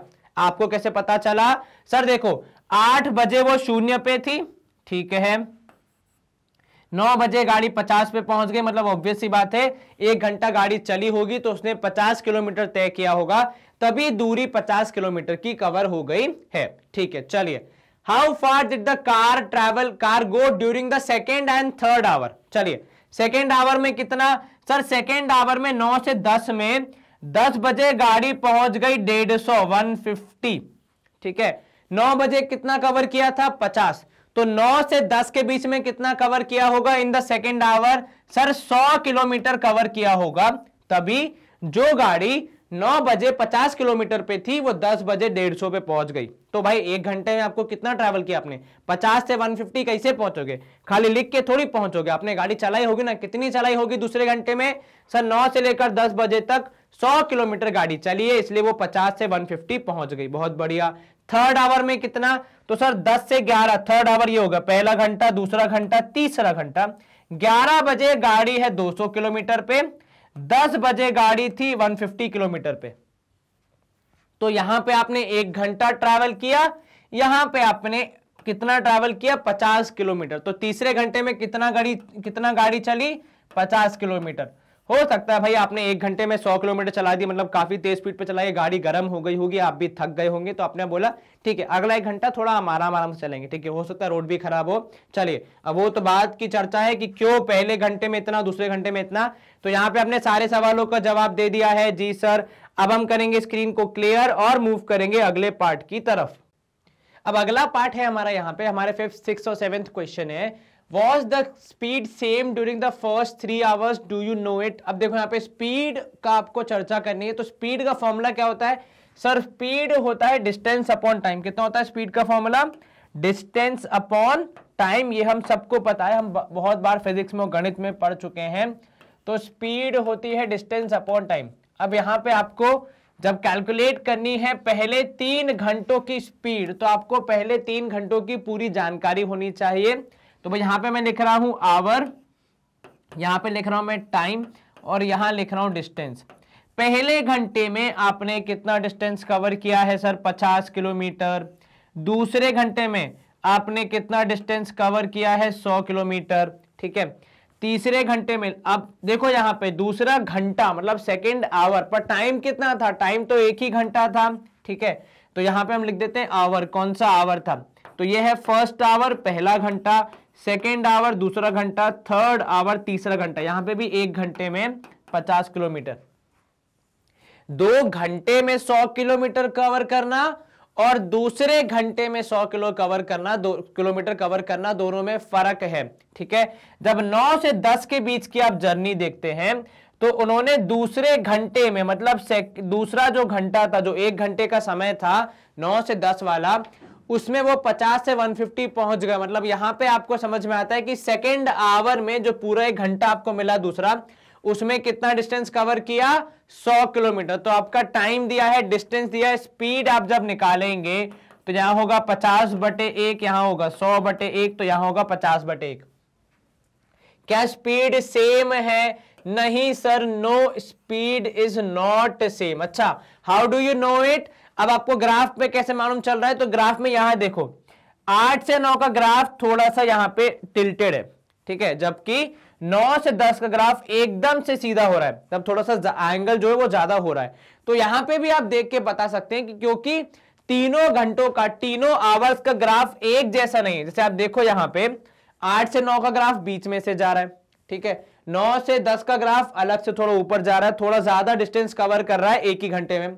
10 से 11 ग्राफ फिर से बीच में से जा रहा है। तो मतलब कुल मिला के ग्राफ देख के भी आपको समझ में आ रहा है कि जो 9 से 10 का ग्राफ है वो ज्यादा स्टीप है, उसका एंगल ज्यादा है। अगर आप मैं ऐसे कंपेयर करूं यहां से, तो ये एंगल बड़ा है और ये एंगल छोटा है, तो एंगल ज्यादा है, मतलब कम समय में ज्यादा दूरी तय हो रही है, इसलिए एंगल बड़ा है। तो हम ऐसे भी बोल सकते हैं कि हमें कैसे मालूम चल रहा है? तो ग्राफ देख के समझ में आ रहा है कि भाई 9 से 10 वाला ग्राफ ज्यादा स्टीप है, 8 से 9 और 10 से 11 वाला ग्राफ थोड़ा सा कम स्टीप है। तो मतलब ऑब्वियस सी बात है, वहां पे स्पीड कम है। तीनों के ग्राफ अलग अलग कहानी बता रहे हैं, 3 अलग अलग घंटे की कहानी बता रहे हैं, तो वो इसलिए सेम स्पीड नहीं होगी। हमने मैथमेटिकली कैलकुलेट करके भी देख लिया और हमने ग्राफ के थ्रू भी चेक कर लिया। Did the car stop for some duration at any place? क्या कार कहीं पे रुकी? यहां ध्यान दो, खासकर 11 से 12 के बीच में क्या हो रहा है, जरा इस पे हम चर्चा करते हैं। सर 11 बजे गाड़ी 200 किलोमीटर पे थी। ठीक है, 12 बजे भी गाड़ी 200 किलोमीटर पे थी। ऐसा कब हो सकता है? सर ऐसा तभी हो सकता है जब 11 से 12 के बीच में गाड़ी जहां थी वहीं पे खड़ी रहे। अगर वो हल्का सा भी 1 किलोमीटर, आधा किलोमीटर भी आगे बढ़ती तो ये ग्राफ पे वो शो होता है ना, पर क्योंकि यहां पे शो नहीं हो रहा है, यहां पे ग्राफ बिल्कुल स्ट्रेट लाइन है जो 11 और 12 के बीच में, तो हम क्या बोलेंगे कि यहां पे गाड़ी नहीं चली है, वो रुकी हुई थी। तो आप क्या बोलोगे? That the car stop for some duration. आप लिखोगे यस। कहां पे? कौन से ड्यूरेशन के लिए? सर 11 to 12, तो 11 AM to 12 PM गाड़ी स्टॉप हुई थी। Justify your answer. जस्टिफाई कैसे करोगे? The graph is a straight line. ठीक है, from 11 AM to 12 noon, the graph is a straight line from 11 AM to 12 noon. It shows that the vehicle was not moving between 11 AM to 12 noon. मतलब अगर मैं शुद्ध भाषा में समझाऊं तो 11 से 12 के बीच में जो हमारा ग्राफ है उसकी जो लाइन है वो सीधी है, पैरेलल है, समानांतर है किसके? समय के। मतलब समय गुजरता जा रहा था परंतु ग्राफ वैसा का वैसा ही था, वो ऊपर या नीचे नहीं हुआ, जिसका तात्पर्य यह है कि इस ड्यूरेशन में, इस समय में यहां पे गाड़ी रुकी हुई थी। When did the car reach Q? अब देखो P से Q की दूरी जितना हमें पता है वो कितनी थी सर? वो थी 350 किलोमीटर। तो जब गाड़ी 350 किलोमीटर कवर कर लेगी तब वो Q पहुंच जाएगी। तो गाड़ी को 350 किलोमीटर कवर करने में कितना समय लगा? सर गाड़ी को 350 किलोमीटर कवर करने में समय लगा 2 PM। तो कितने बजे गाड़ी पहुंची 350 किलोमीटर दूर? तो 2 PM पे। और 350 किलोमीटर दूर क्या था? सिटी क्यू था, तो वहां पे आप पहुंच गए। कितने बजे? 2 बजे। कैसे मालूम चला भाई? P और Q के बीच की दूरी है 350 किलोमीटर और ग्राफ बता रहा है कि आप P से कितना दूर जाते जा रहे हैं। तो हम जब P से 350 किलोमीटर दूर पहुंच जाएंगे तो हम कहां होंगे? हम सिटी Q में होंगे, क्योंकि P और Q के बीच की दूरी कितनी है? 350 किलोमीटर। चलिए, ये सवाल हो गया समाप्त। अब यहां पे देखते हैं, हम एक नया यहां पे अध्याय शुरू कर रहे हैं। एक्सरसाइज 15.1 हम यहां पे स्टार्ट करने वाले हैं। आपको सिर्फ ग्राफ देके सवालों के जवाब देना है। The following graph shows the temperature of a patient in a hospital recorded every hour. हर घंटे उसका तापमान नोट किया गया और उसके हिसाब से आपको बताना है। जैसे पहला सवाल, what was the patients temperature at 1 PM? 1 बजे कितना तापमान है? देखिए 1 बजे का तापमान सर हम ग्राफ पे अगर मैच करेंगे, देखो हमेशा कैसे करना है, ग्राफ पे जानकारी निकालना भी एक कला है, ठीक है, कहीं गलती मत करना। जैसे आपको 1 बजे का पूछा है तो एक लाइन यहां से ड्रॉ होगी 1 बजे वाली कि 1 बजे क्या क्या वैल्यूज पॉसिबल है। जहां पे वो ग्राफ को टच कर रहा है वहां से फिर आप एक लाइन ऐसे लेके आएंगे जो आपको बताएगा कि भाई कहां पे है ये? 36 और 37 के बीच में, तो मतलब कितना? 36.5 डिग्री सेल्सियस। कितना? 36.5 डिग्री सेल्सियस। ठीक है, कैसे ड्रॉ ग्राफ को रीड करना है वो आपको समझ में आया जी सर। अब अगला सवाल, व्हेन वाज पेशेंट्स टेम्परेचर 38.5? तो ढूंढो 38.5 कहां आएगा सर? 38.5 यहां पे आएगा, 38 और 39 के बीच में। तो 38.5 से आपने स्टार्ट किया, शुरू करना, कनेक्शन आपको मिल गया, उसी कनेक्शन को आप सीधे सीधे नीचे लेके जाएंगे तो आपका जवाब होगा 12 बजे। कितने बजे? 12 नून। तो इस तरह लाइंस ड्रॉ करके आप चाहें तो स्टार्टिंग में प्रैक्टिस कर सकते हैं। उसके बाद जब आप इसमें एकदम प्रो हो जाएंगे, एकदम स्पेशलिस्ट बन जाएंगे, लेजेंड बन जाएंगे, तब आप फिर चेंज कर सकते हैं। तब आप फिर बिना कुछ ड्रॉ किए ऐसे ही पता लगा सकते हैं। चलो, पहले 2 सवाल हमने कर दिए समाप्त। अब इसका सी, डी और ई पार्ट देखते हैं। The patients temperature was the same 2 times during the period given। ठीक है, when what were these 2 times? 2 बार ऐसा था कि उनका टेम्परेचर पहले और बाद में बराबर ही था, मतलब दोनों लेवल बराबर थे। बराबर वाला जो यहां पे आपको सीन दिख रहा है वो यहां पे दिख रहा है।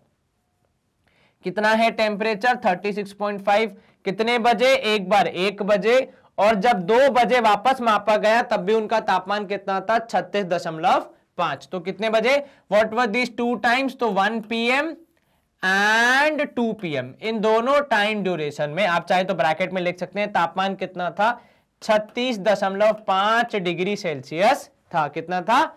36.5। कब? 1 और 2 बजे। चलिए, ये हो गया आपका यहां पे कहानी समाप्त। अगला प्रश्न, what was the temperature at 1:30 PM?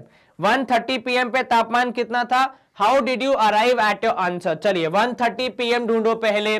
Sir 1 PM और 2 PM के बीच में, तो भाई 1 PM और 2 PM के बीच में ये रहा 1:30। तापमान कितना रहेगा? 36.5। कैसे आपको पता? भाई 1 और 2 के बीच में जितना था उतना ही आपने मान लिया कि पूरे समय रहा होगा।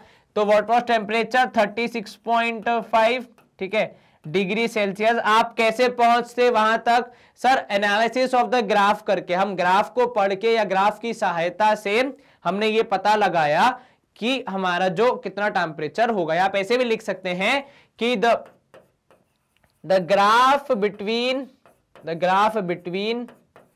1 PM एंड 2 PM, ठीक है, is क्या? is at what point? is at 36.5 degree Celsius.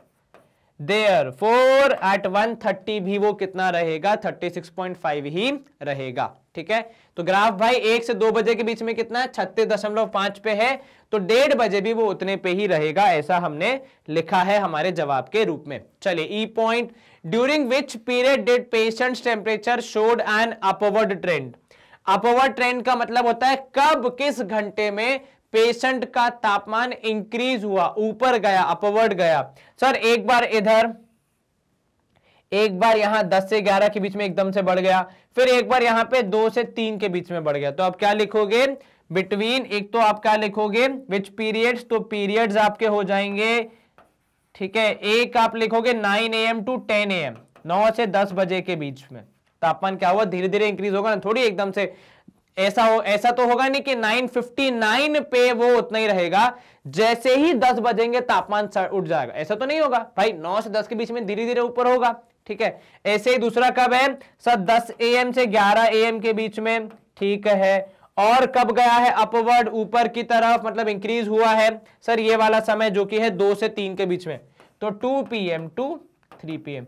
इन तीन पीरियड्स में आपका जो तापमान है व्यक्ति का वो इंक्रीज हुआ है। चलो स्क्रीन यहां पे क्लियर, और हम मूव करेंगे अगले प्रश्न की ओर। सवाल क्रमांक 2 आ गया हमारे पास, कुछ नया डेटा है, कुछ नई इंफॉर्मेशन है, देखते हैं क्या दिया है। The following line graph shows the yearly sales figures. आपको ईयरली सेल्स दी है, किसकी कितनी हो रही है आपको बताना है, कब कितनी सेल हुई है। सबसे पहला सवाल, what were the sales in 2002 and 2006। चलिए 2002 में आपको बतानी है, 2002 में कितनी है सर, 4 आ रही है, तो आप लिखोगे 4 करोड़, कितनी 4 CR। 2006 में कितनी है सर, 2006 में यहां और इधर कितनी है सर, 8 CR, वेरी गुड। चलिए next, what were the sales in 2003। 2003 में आपको पूछ रहा है, 2003 में आप यहां से गए इस पॉइंट पे, 6 और 8 के बीच में, मतलब कितनी सर 7 CR होनी चाहिए, ठीक है। चलिए, और 2005 में सर 2005 वाला ग्राफ हमने यहां पे देखा तो वो 10 CR पे खत्म हो रहा है, तो 10 CR 10 करोड़। चलिए आसानी से आपने ग्राफ को पढ़ा और अपने सवालों का उत्तर दिया, ये तो बहुत आसान था। चलिए फटाफट हमने ग्राफ को देख के आंसर बता दिए। इसका देखते हैं और पार्ट्स हैं क्या, जी हाँ बिल्कुल। Compute the difference between the sales in 2002 and 2006। 2002 में सेल्स कितनी है सर, 4 करोड़, तो भाई 2002 में आपने लिखी 4 करोड़ है।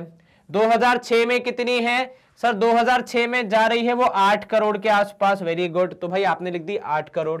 डिफरेंस क्या होता है सर, डिफरेंस बेसिकली होता है बड़ी वैल्यू माइनस छोटी वैल्यू, तो यहां पे आपका डिफरेंस कितना आएगा सर, डिफरेंस आएगा 8 crore minus 4 crore, that is 4 crore का डिफरेंस है। कितना डिफरेंस है, कंप्यूट डिफरेंस मतलब डिफरेंस पता करो, तो 4 करोड़ का डिफरेंस आ रहा है सीधे सीधे। समझ में आया, ये आसान था जी सर। चलिए अगला, in which year was there the greatest difference between the sales as compare to previous year. अब यहां पे आपसे क्या बोल रहा है, किस ईयर में सबसे बड़ा डिफरेंस। अब देखो डिफरेंस में यहां पे ये भी हो सकता है कि या तो आपकी सेल बढ़ी या घटी, तो आपको क्या करना है, आपको हर एक साल का पता करना है कि पिछले साल के मुकाबले कितनी सेल्स बढ़ी हैं या तो घटी हैं। अब इसके 2 तरीके, या तो हर एक साल का निकालते जाओ कि 2002 में कितनी थी, फिर 2003 में कितनी थी, फिर 2004 में कितना था, एंड सो ऑन, ठीक है। या फिर आप यहां पे ग्राफ का सदुपयोग कर सकते हैं। कैसे, अब देखो जैसे यहां पे 2002 का ग्राफ, और एक ये वाला ग्राफ है जो कि काफी ज्यादा ऊपर जा रहा है, और दूसरा है यहां पे 2004 और 5 वाला ग्राफ, ठीक है। तो आपको ये मालूम चल गया कि देखो बाकी में जैसे 2003-4 में हल्का सा ही मूवमेंट हुआ, हल्का सा ही नीचे आया, एक ही ब्लॉक नीचे आया, तो इतना ज्यादा परिवर्तन नहीं है। परंतु 2004 और 5 के बीच में वो 4 ब्लॉक से ऊपर चला गया, this is a big gap. तो ये है आपका ग्रेटेस्ट डिफरेंस का एक प्रबल दावेदार। उसी तरीके से 2002 और 3 को जब आप देखते हैं तो भैया 3 ब्लॉक ऊपर गया है, प्रबल दावेदार है कि नहीं है भाई, 3 ब्लॉक ऊपर, वो 4 ब्लॉक ऊपर। इन दोनों को हम पहले देख लेते ताकि हम आसानी से अपने सवाल का जवाब पता लगा पाए। 5 और 6 में आप देखोगे तो 2 ब्लॉक से नीचे आ रहा है, तो इतना ज्यादा नहीं है। मेन जो मेरे को यहां पे सबसे ज्यादा दिख रहा है 2004 और 5 के बीच में, इतनी बड़ी उछाल है। तो 2004 में, ठीक है, कितनी थी आपकी सेल सर, 2004 में सेल थी 6 करोड़। कैसे पता आपको, ये देखिए 2004 6 पे जाके टकरा रहा है, ठीक है। और 2005 में ये सीधे सीधे हो गई 10 करोड़।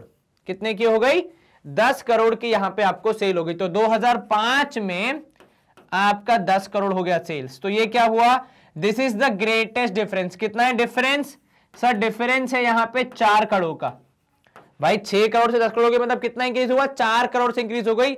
इतना बड़ा डिफरेंस कहीं नहीं आया। इवन अगर आप 2002-3 को देखो तो वहां पे भी कितना है, 4 से हुई है 7, 3 करोड़ का डिफरेंस है, पर यहां पे कितना है, 4 करोड़ का डिफरेंस है।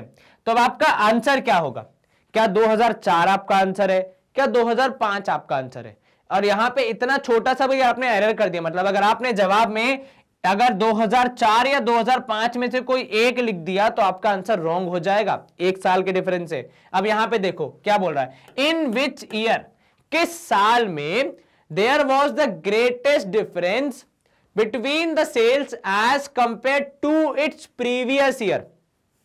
अब यहां पे बोल रहा है किस साल क्या उसके पिछले साल से कंपेयर करने पे। अब अगर आप लिखते हैं जवाब में 2004, तो आप कह रहे हैं कि 2004 की सेल्स 2003 के सेल्स के मुकाबले बहुत ज्यादा इंक्रीज हुई है। क्या ऐसा हुआ है? नहीं सर, हुआ यह है कि 2005 की सेल्स 2004 की सेल्स के मुकाबले ज्यादा बढ़ी है या फिर घटी है, जो भी हुआ है, ठीक है। पर सबसे ज्यादा गैप जो आया, जो डिफरेंस आया, वो यहीं पे आया। तो आपका सही जवाब क्या होगा? 2005 होगा। तो ग्राफ में जब भी आप आंसर मार्क कर रहे हैं, सवाल को अच्छे से पढ़ें, समझें, उसके बाद अगर आप जवाब लिखते हैं। अगर आप यहां पे जवाब लिख रहे हैं 2004, आपके टीचर को पूरा पूरा अधिकार है कि वो आपको यहां पे ये 2004 में से कोई भी 2 शून्य उठा के 1 शून्य दे दे, क्योंकि यहां पे अगर आप आंसर में 2004 लिखते हैं तो वो ये कहता है, उसका यह तात्पर्य है कि भाई साहब 4 की जो सेल्स हैं वो 3 के मुकाबले सबसे ज्यादा ऊपर या नीचे हुई हैं, परंतु असल जवाब क्या है? 5 की सेल्स 4 के मुकाबले ऊपर नीचे हुई हैं। आप डिफरेंस जैसे लिख भी सकते हैं कि 4 करोड़ का डिफरेंस सबसे ज्यादा यही आया है। चलिए, क्या आपने सारी वैल्यूज को निकाला? नहीं सर। किसकी मदद से आप इतनी जल्दी आसान सवाल का जवाब दे पाए? तो भाई इस ग्राफ की मदद से। यहां पे ग्राफ आपको बहुत काम आते हैं, बड़े बड़े सवालों के जवाब आप चुटकियों में दे सकते हैं, क्योंकि आपका काम, मेहनत कम हो जाती है, ठीक है। चलिए, प्रश्न क्रमांक 3, for an experiment in botany, 2 different plants A and B were grown under similar laboratory conditions. ठीक है, 2 प्लांट है ए और बी, उनको लेबोरेटरी में रखा गया था। Their heights were measured at the end of each week for 3 weeks. उनकी हाइट में कितना इंक्रीज हुआ वो आपको बताने के लिए यहां पे ग्राफ के थ्रू बताया गया है, भाई किसकी हाइट में कितना इंक्रीज हुआ। The results are shown by the following graph. ठीक है, how high was plant A after 2 weeks. 2 हफ्ते के बाद प्लांट ए की ऊंचाई कितनी हो गई ये आपको बतानी है। भाई 2 हफ्ते यहां खत्म हुए, ठीक है। प्लांट ए की लाइन ये वाली है, डैश डैश वाली, जो कि यहां पे आ रही है, तो ये हो जाएगी भाई 2 हफ्ते बाद आपकी हाइट है कितनी? 7 सेंटीमीटर। कितनी है? 7 सेंटीमीटर। ठीक है, बहुत बढ़िया। 3 हफ्ते बाद कितनी हो गई प्लांट ए की हाइट? तो सर 3 हफ्ते बाद प्लांट ए की हाइट जा रही है यहां पे 7 के बाद अगला नंबर है इसका 9, तो कितना है? 9 सेंटीमीटर यहां पे हो रही है। आसान, सरल, सिंपल, सुंदर। जी सर। चलिए, पहला सवाल हमने कर दिया यहां पे समाप्त। तो दूसरा सवाल देख लेते हैं, B part. How high was plant B. अब प्लांट बी का पूछ रहा है 2 हफ्ते बाद, तो भाई 2 हफ्ते बाद ये रहा प्लांट बी, उसी लाइन पे चल रहा है, तो इसका उत्तर भी होगा 7 सेंटीमीटर। कितना? 7 सेंटीमीटर। शायद पेन की इंक हो गई है समाप्त। पेन देवी में शायद इंक की वापसी। जी हाँ बिल्कुल, चलिए धन्यवाद पेन देवी जी। 7 सेंटीमीटर है आपकी 2 हफ्ते बाद की हाइट। और कितनी है हाइट 3 हफ्ते बाद, वो भी आपको पता करनी है। तो भाई 3 हफ्ते यहां हो रहे हैं, तो बी प्लांट पे जाना, ए पे नहीं, गलती मत कर देना। ए प्लांट हमने पहले ही चर्चा कर ली उसके बारे में। बी प्लांट यहां पे रुक रहा है 10 सेंटीमीटर पे, तो कितना है यहां पे? 10 सेंटीमीटर आपका जवाब होना चाहिए। चलिए, अब सी पार्ट, सी सवाल है हमारा। How much did plant A grow during the 3rd week. अब देखो, ड्यूरिंग द 3rd वीक का क्या तात्पर्य है? ड्यूरिंग द 3rd वीक का मतलब है कि भाई तीसरे हफ्ते में प्लांट ए ने कितना ग्रो किया। अब वो कैसे पता लगाओगे? सर, यदि हमें तीसरे हफ्ते की ग्रोथ पता लगानी है तो हमें दूसरे हफ्ते तक की ग्रोथ हटानी पड़ेगी टोटल में से, ठीक है। तो जो तीसरा हफ्ता है वहां पे आप पहुंच गए थे 9 पे, ठीक है, और दूसरे हफ्ते तक आपने 7 तक कवर पहले ही कर लिया है, ठीक है। तो आप दूसरे हफ्ते में 7 पे थे, तीसरे हफ्ते में आप 9 पे पहुंच गए। अगर मैं आपको सिंपल लिख के दिखाऊं तो भाई 2nd में थे आप 7 पे, 3rd वीक में आप पहुंच गए 9 पे। तो जो तीसरा हफ्ता है, जो 3rd वीक है, उसमें आपने कितना ग्रो किया? आपने 2 सेंटीमीटर की ग्रोथ की। कितना? 2 सेंटीमीटर। आप पहले 7 पे थे, अब 9 पे पहुंच गए, तो गैप कितना हो गया? 2 सेंटीमीटर, और इतनी ही आपकी ग्रोथ है। चलिए, अब इसका डी पार्ट देखते हैं। How much did plant A grow from the end of 2nd week to the end of 3rd week. वही सवाल, खाली पूछने का तरीका अलग कि 2nd वीक के एंड से लेकर 3rd वीक के एंड तक मतलब सेकेंड वीक का एंड मतलब कहां से सर, यहां पे सेकेंड वीक खत्म हुआ, इसका एंड मतलब इस तरफ का पूरा, तो सेकेंड वीक के एंड से लेकर थर्ड वीक के एंड तक, यहां पे थर्ड वीक एंड हो रहा है, प्लांट बी ने कितना ग्रो किया। तो सर बी पहले था 7 पे सेकेंड वीक में, थर्ड वीक में वो पहुंच गया 10 पे, ठीक है।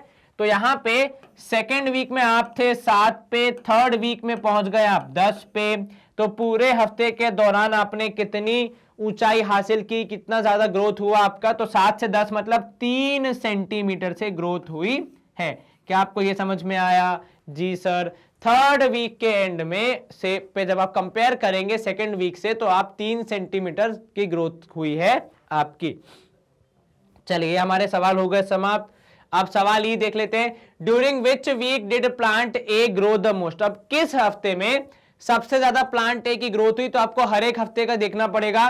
तो भाई प्लांट ए जो था वो पहले हफ्ते में कहां पे था, यहां पे 2 सेंटीमीटर, कितना था, तो फर्स्ट वीक में अगर हम यहां पे लिखें तो फर्स्ट वीक में आप थे 2 सेंटीमीटर पे, सेकेंड वीक में आप थे 7 पे, थर्ड वीक में आप पहुंच गए 9 पे, ठीक है। तो पहले हफ्ते में कितना ग्रो किया आपने, 0 से 2 तक का सफर तय किया, स्टार्ट हुआ है क्योंकि। दूसरे हफ्ते में आप 2 से कितना पहुंच गए, 7 पहुंच गए, तो 5 का ग्रोथ। और तीसरे में वापस 7 से 9, तो 2 का ग्रोथ। पहले वाले में 0 से 2, तो भाई 0 का ग्रोथ, 2 का ग्रोथ, ठीक है। तो किस हफ्ते में सबसे ज्यादा, सर सेकेंड वीक में। सेकेंड वीक में एकदम से प्लांट ए ने अपनी ऊंचाई बढ़ाई, 2 सेंटीमीटर से कितना पहुंच गया वो, 7 सेंटीमीटर पहुंच गया। कैसे आपने एनालिसिस किया, केवल आपने ग्राफ देखा, वैल्यूज पता लगाई। वैसे आपको देख के भी समझ में आ रहा होगा कि देखो पहले हफ्ते में थोड़ा नीचे नीचे 2 ही ब्लॉक कवर किए, दूसरे हफ्ते में इतने सारे ब्लॉक कवर करके इतनी ऊंचाई पहुंच गया, और तीसरे हफ्ते में वापस थोड़ा नीचे, तो सेकेंड वीक आपका आंसर हो सकता है। Third, during which week did plant B grow the least, सबसे कम।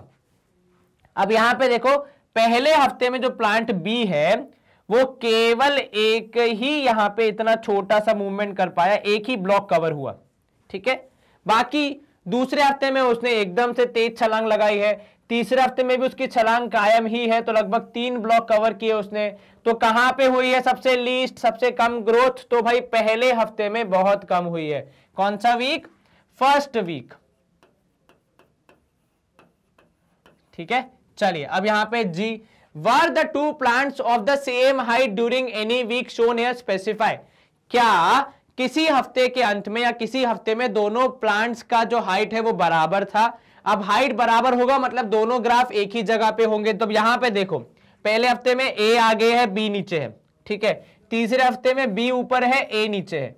तो जो दूसरा हफ्ता है वहां पे अगर आप ध्यान से देखेंगे तो भाई सेकेंड वीक में विच यस, पहला आप लिखो क्योंकि पहला सवाल क्या है, वर the 2 plants, yes the 2 plants, पूरी आप इंग्लिश लिख देना यहां पे जो सवाल से उठानी है आपको, the 2 plants were of same height during any week, ठीक है। कौन सा वीक, ड्यूरिंग द। अब आप ड्यूरिंग के बाद क्या लिखोगे, ड्यूरिंग के बाद आप लिख दोगे तो आपका जवाब होगा यस, फिर यहां से कंटिन्यू होगा, the 2 plants were of the same height during any की जगह आप मेंशन करोगे कौन सा week, second week, during second week, full stop. इस तरीके से आप अपने सवाल को संपूर्ण उत्तर बनाएंगे कि आप क्या लिखेंगे, भाई सेकेंड वीक के दौरान जो आपके 2 प्लांट थे उनकी हाइट सेम हो गई थी, और हमें यहां पे कौन सपोर्ट कर रहा है, ग्राफ दिखा रहा है, तो आप ग्राफ में इसे हाईलाइट भी कर सकते हैं कि देखिए यहां पे दोनों बराबर है। चलिए स्क्रीन क्लियर, अगला प्रश्न देख लेते हैं। सवाल क्रमांक 4 क्या बोल रहा है आपसे, the following graph shows the temperature forecast and the actual temperature for each day of a week. अब यहां पे क्या आपको कहानी समझनी है, देखो आपके जगह पे, आपके शहर में, आपके देश में या फिर आपके स्टेट में कितना क्या टेम्परेचर होने वाला है, बारिश होने वाली या फिर नहीं होने वाली है, उसका पूर्वानुमान लगाया जाता है, ठीक है। और ये जैसे आप कल क्या तापमान रहेगा वो आपको आज ही मौसम के फोरकास्ट में बता देते हैं कि भाई कल का तापमान इतना रहने वाला है, तो आप उस हिसाब से तैयारी कर लीजिए। उदाहरण के तौर पे कोई आपको एकदम से पेपर में बोल दे कि भाई जैसे न्यूज़पेपर में आता है कि अगले 1 हफ्ते में बहुत तेज ठंड पड़ने वाली है, तो आप क्या करते हैं, आप तैयारी करके रख लेते हैं कि भाई सारे वुलन क्लोथ्स वगैरह हम निकाल के रख लेते हैं अच्छे से। तो ये होता है फोरकास्ट, पर फोरकास्ट 100% सटीक नहीं होता है, क्योंकि यहां पे प्रकृति अपने हिसाब से थोड़ा बहुत खेल खेलती है और थोड़ा बहुत 19-20 तो होता ही होता है, ठीक है। तो वैसे ही यहां पे जैसे उदाहरण के तौर पे अगर पेपर में फोरकास्ट है कि कल बारिश पड़ेगी, तो 100% श्योर नहीं कि बारिश पड़ेगी, पड़ सकती है, आप तैयारी कर लीजिए, संभावनाएं हैं। हो सकता है बादल उमड़ गुमड़ के आएंगे लेकिन फिर तेज हवा चलेगी और बादल आगे बढ़ जाएंगे, तो आपके शहर में बारिश शायद ना पड़े। तो फोरकास्ट कहता है कि होने के चांसेस है, एक्चुअल में होगा या नहीं इसके थोड़ा डिफरेंस आ जाता है। इसलिए यहां पे 2 ग्राफ दिए, एक है फोरकास्ट का जो बता रहा है कि अनुमानित कितना होगा तापमान, दूसरा है एक्चुअल का, ठीक है, कि असल में कितना रहा। फोरकास्ट एक दिन पहले हुआ होगा, एक्चुअल सेम डे का उन्होंने कैलकुलेट करके बताया होगा। तो हमें उसके हिसाब से इन सवालों के जवाब देंगे। जैसे पहला सवाल है, on which days the forecast temperature the same as the actual temperature, अर्थात किस दिन फोरकास्ट और एक्चुअल टेम्परेचर बिल्कुल सटीक थे, जितना फोरकास्ट किया गया था उतना ही हुआ। ऐसा कब होगा, जब दोनों ग्राफ एक दूसरे के साथ जुड़े हुए हैं, कनेक्टेड हो।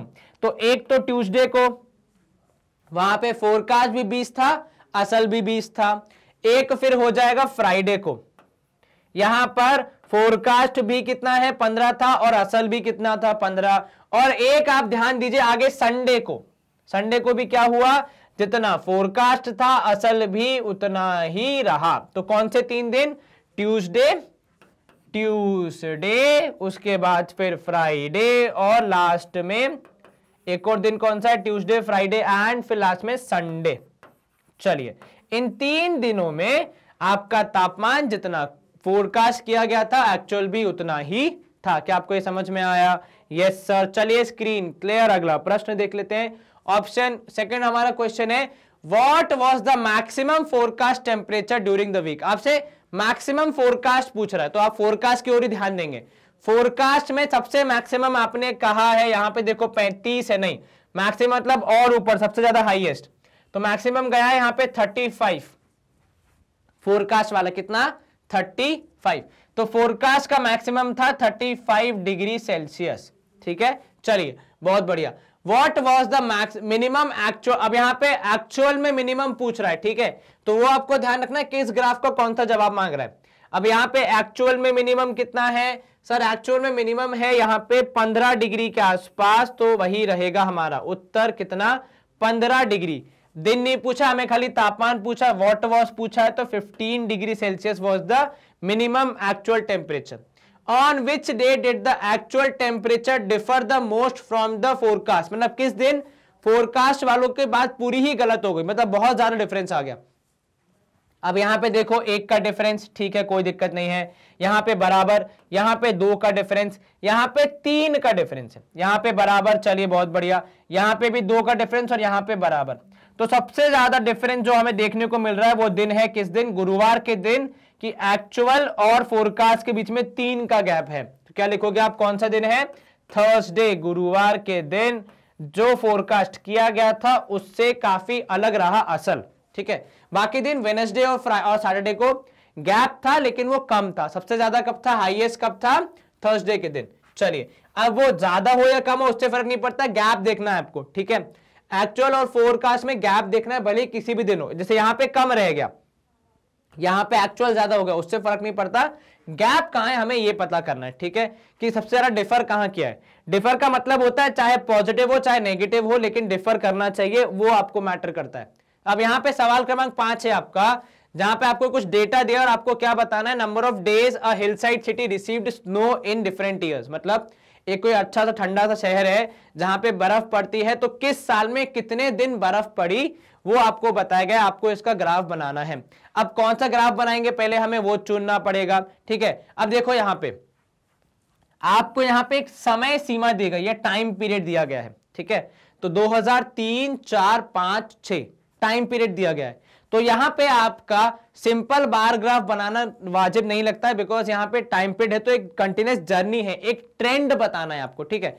तो यहां पे आपने कौन कौन सी चीजें देखी यहां पे, कि भाई टाइम पीरियड है, ठीक है, और ट्रेंड की बात चल रही है यहां पे कि भाई क्या ट्रेंड रहा है स्नोफॉल का, ठीक है।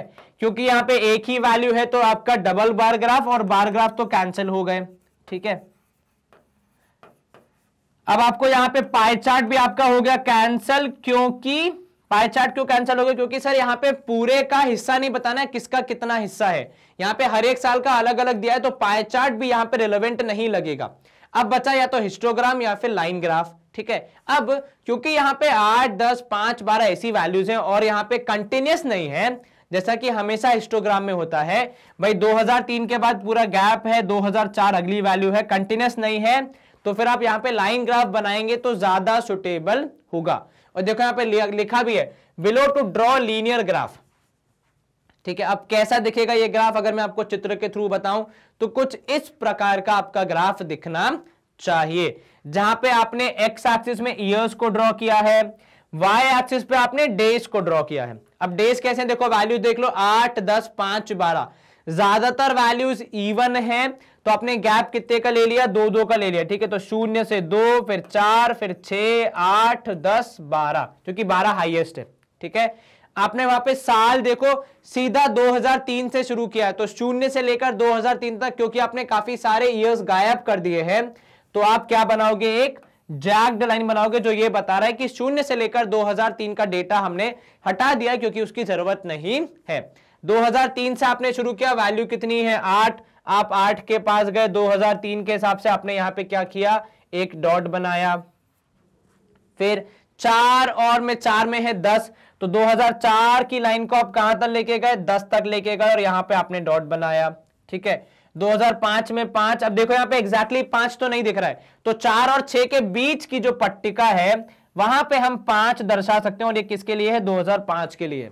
और लास्ट में 2006 में आपका उत्तर कितना है, 12 है। इस तरीके से आपने पॉइंट्स को लोकेट किया। ठीक है, पॉइंट लोकेट करने के बाद एक बार दोबारा चेक कर ले, ठीक है, क्या आपके पॉइंट सही हैं। तो मैं सारी लाइंस को हटा रहा हूं, केवल हम पॉइंट्स पे फोकस करेंगे, क्या सारे पॉइंट्स हमें दिख रहे हैं यहां पे, तो ये आपका पॉइंट डी, ये पॉइंट सी। एक बार क्रॉस वेरीफाई कर लो, 2003 8, 2004 10, 2005 सी 5 और 2006 12। ठीक है, अब आप क्या करेंगे, अब आप इन पॉइंट्स को ज्वाइन कर सकते हैं। देखो ग्राफ में नीटनेस का विशेष ध्यान रखना, जैसे यहां पे अगर आप देखेंगे तो यहां पे नंबर्स के बीच में भी एक एक बॉक्स का गैप है, 0 के बाद 2 नेक्स्ट बॉक्स में नहीं आया, एक बॉक्स छोड़ के फिर हमने 2 लिखा है, क्योंकि नीटनेस बताता है थोड़ा, अगर आपके पास पॉसिबल है, जगह है तो आप बनाइए। ठीक है, साल में भी 2003 के बाद हमने जो नेक्स्ट बॉक्स था हमारे ग्राफ पेपर का वो खाली छोड़ा है, 2004 को हमने यहां पे गैप दिया है। ठीक है, 2-2 के गैप में बॉक्स बनाए, और जो आपने एक बार शुरू कर दी कहानी उसी को कंसिस्टेंट रखना। जैसे यहां पे देखो 3-4 के बीच में 2 बॉक्स, 4-5 के बीच में 2 बॉक्स, 5-6 के बीच में 2 बॉक्स, ऐसे रैंडमली कहीं पे 2 कहीं पे 1 ऐसा नहीं करना है, वो बहुत ही गलत तरीका होता है ग्राफ बनाने का। इनफैक्ट 0 से 2003 तक भी हमने 2 ही बॉक्स का गैप रखा है। तो इन छोटी छोटी बातों का विशेष ध्यान रखें कि कितना गैप रखना है, क्या हमेशा पहले एक ही बॉक्स का गैप रखना है, ऐसा कोई रूल नहीं है, आप 2-2 बॉक्स का भी रूल गैप रख सकते हैं, परंतु स्पेसिफाई कर दी। जैसे यहां पे आपको जो चीज दिख रही होगी टॉप पे, ये है स्केल, ये आपको बता रहा है कि भाई आपने कहां पे क्या दर्शाया। जैसे यहां पे देखो स्केल ऑन एक्स एक्सिस, ठीक है, मतलब एक्स एक्सिस पे क्या हमने स्केल लिया, किस तरीके से हमने सालों को बताया है, कितने साल थे, कौन कौन से थे। तो 2003 जो है वो कितना है, 1 साल बता, लेकिन उसके लिए कितने ब्लॉक लिए आपने, कितने यूनिट लिए, 2 यूनिट लिए। भाई 0 से 2003 का गैप कितना है, 2 का है, तो आपने क्या लिखा, 1 ईयर इक्वल टू 2 यूनिट्स। ठीक है, मतलब हर 2 साल के बीच में, हर 1 साल के बीच में 2-2 बॉक्स का गैप रहेगा।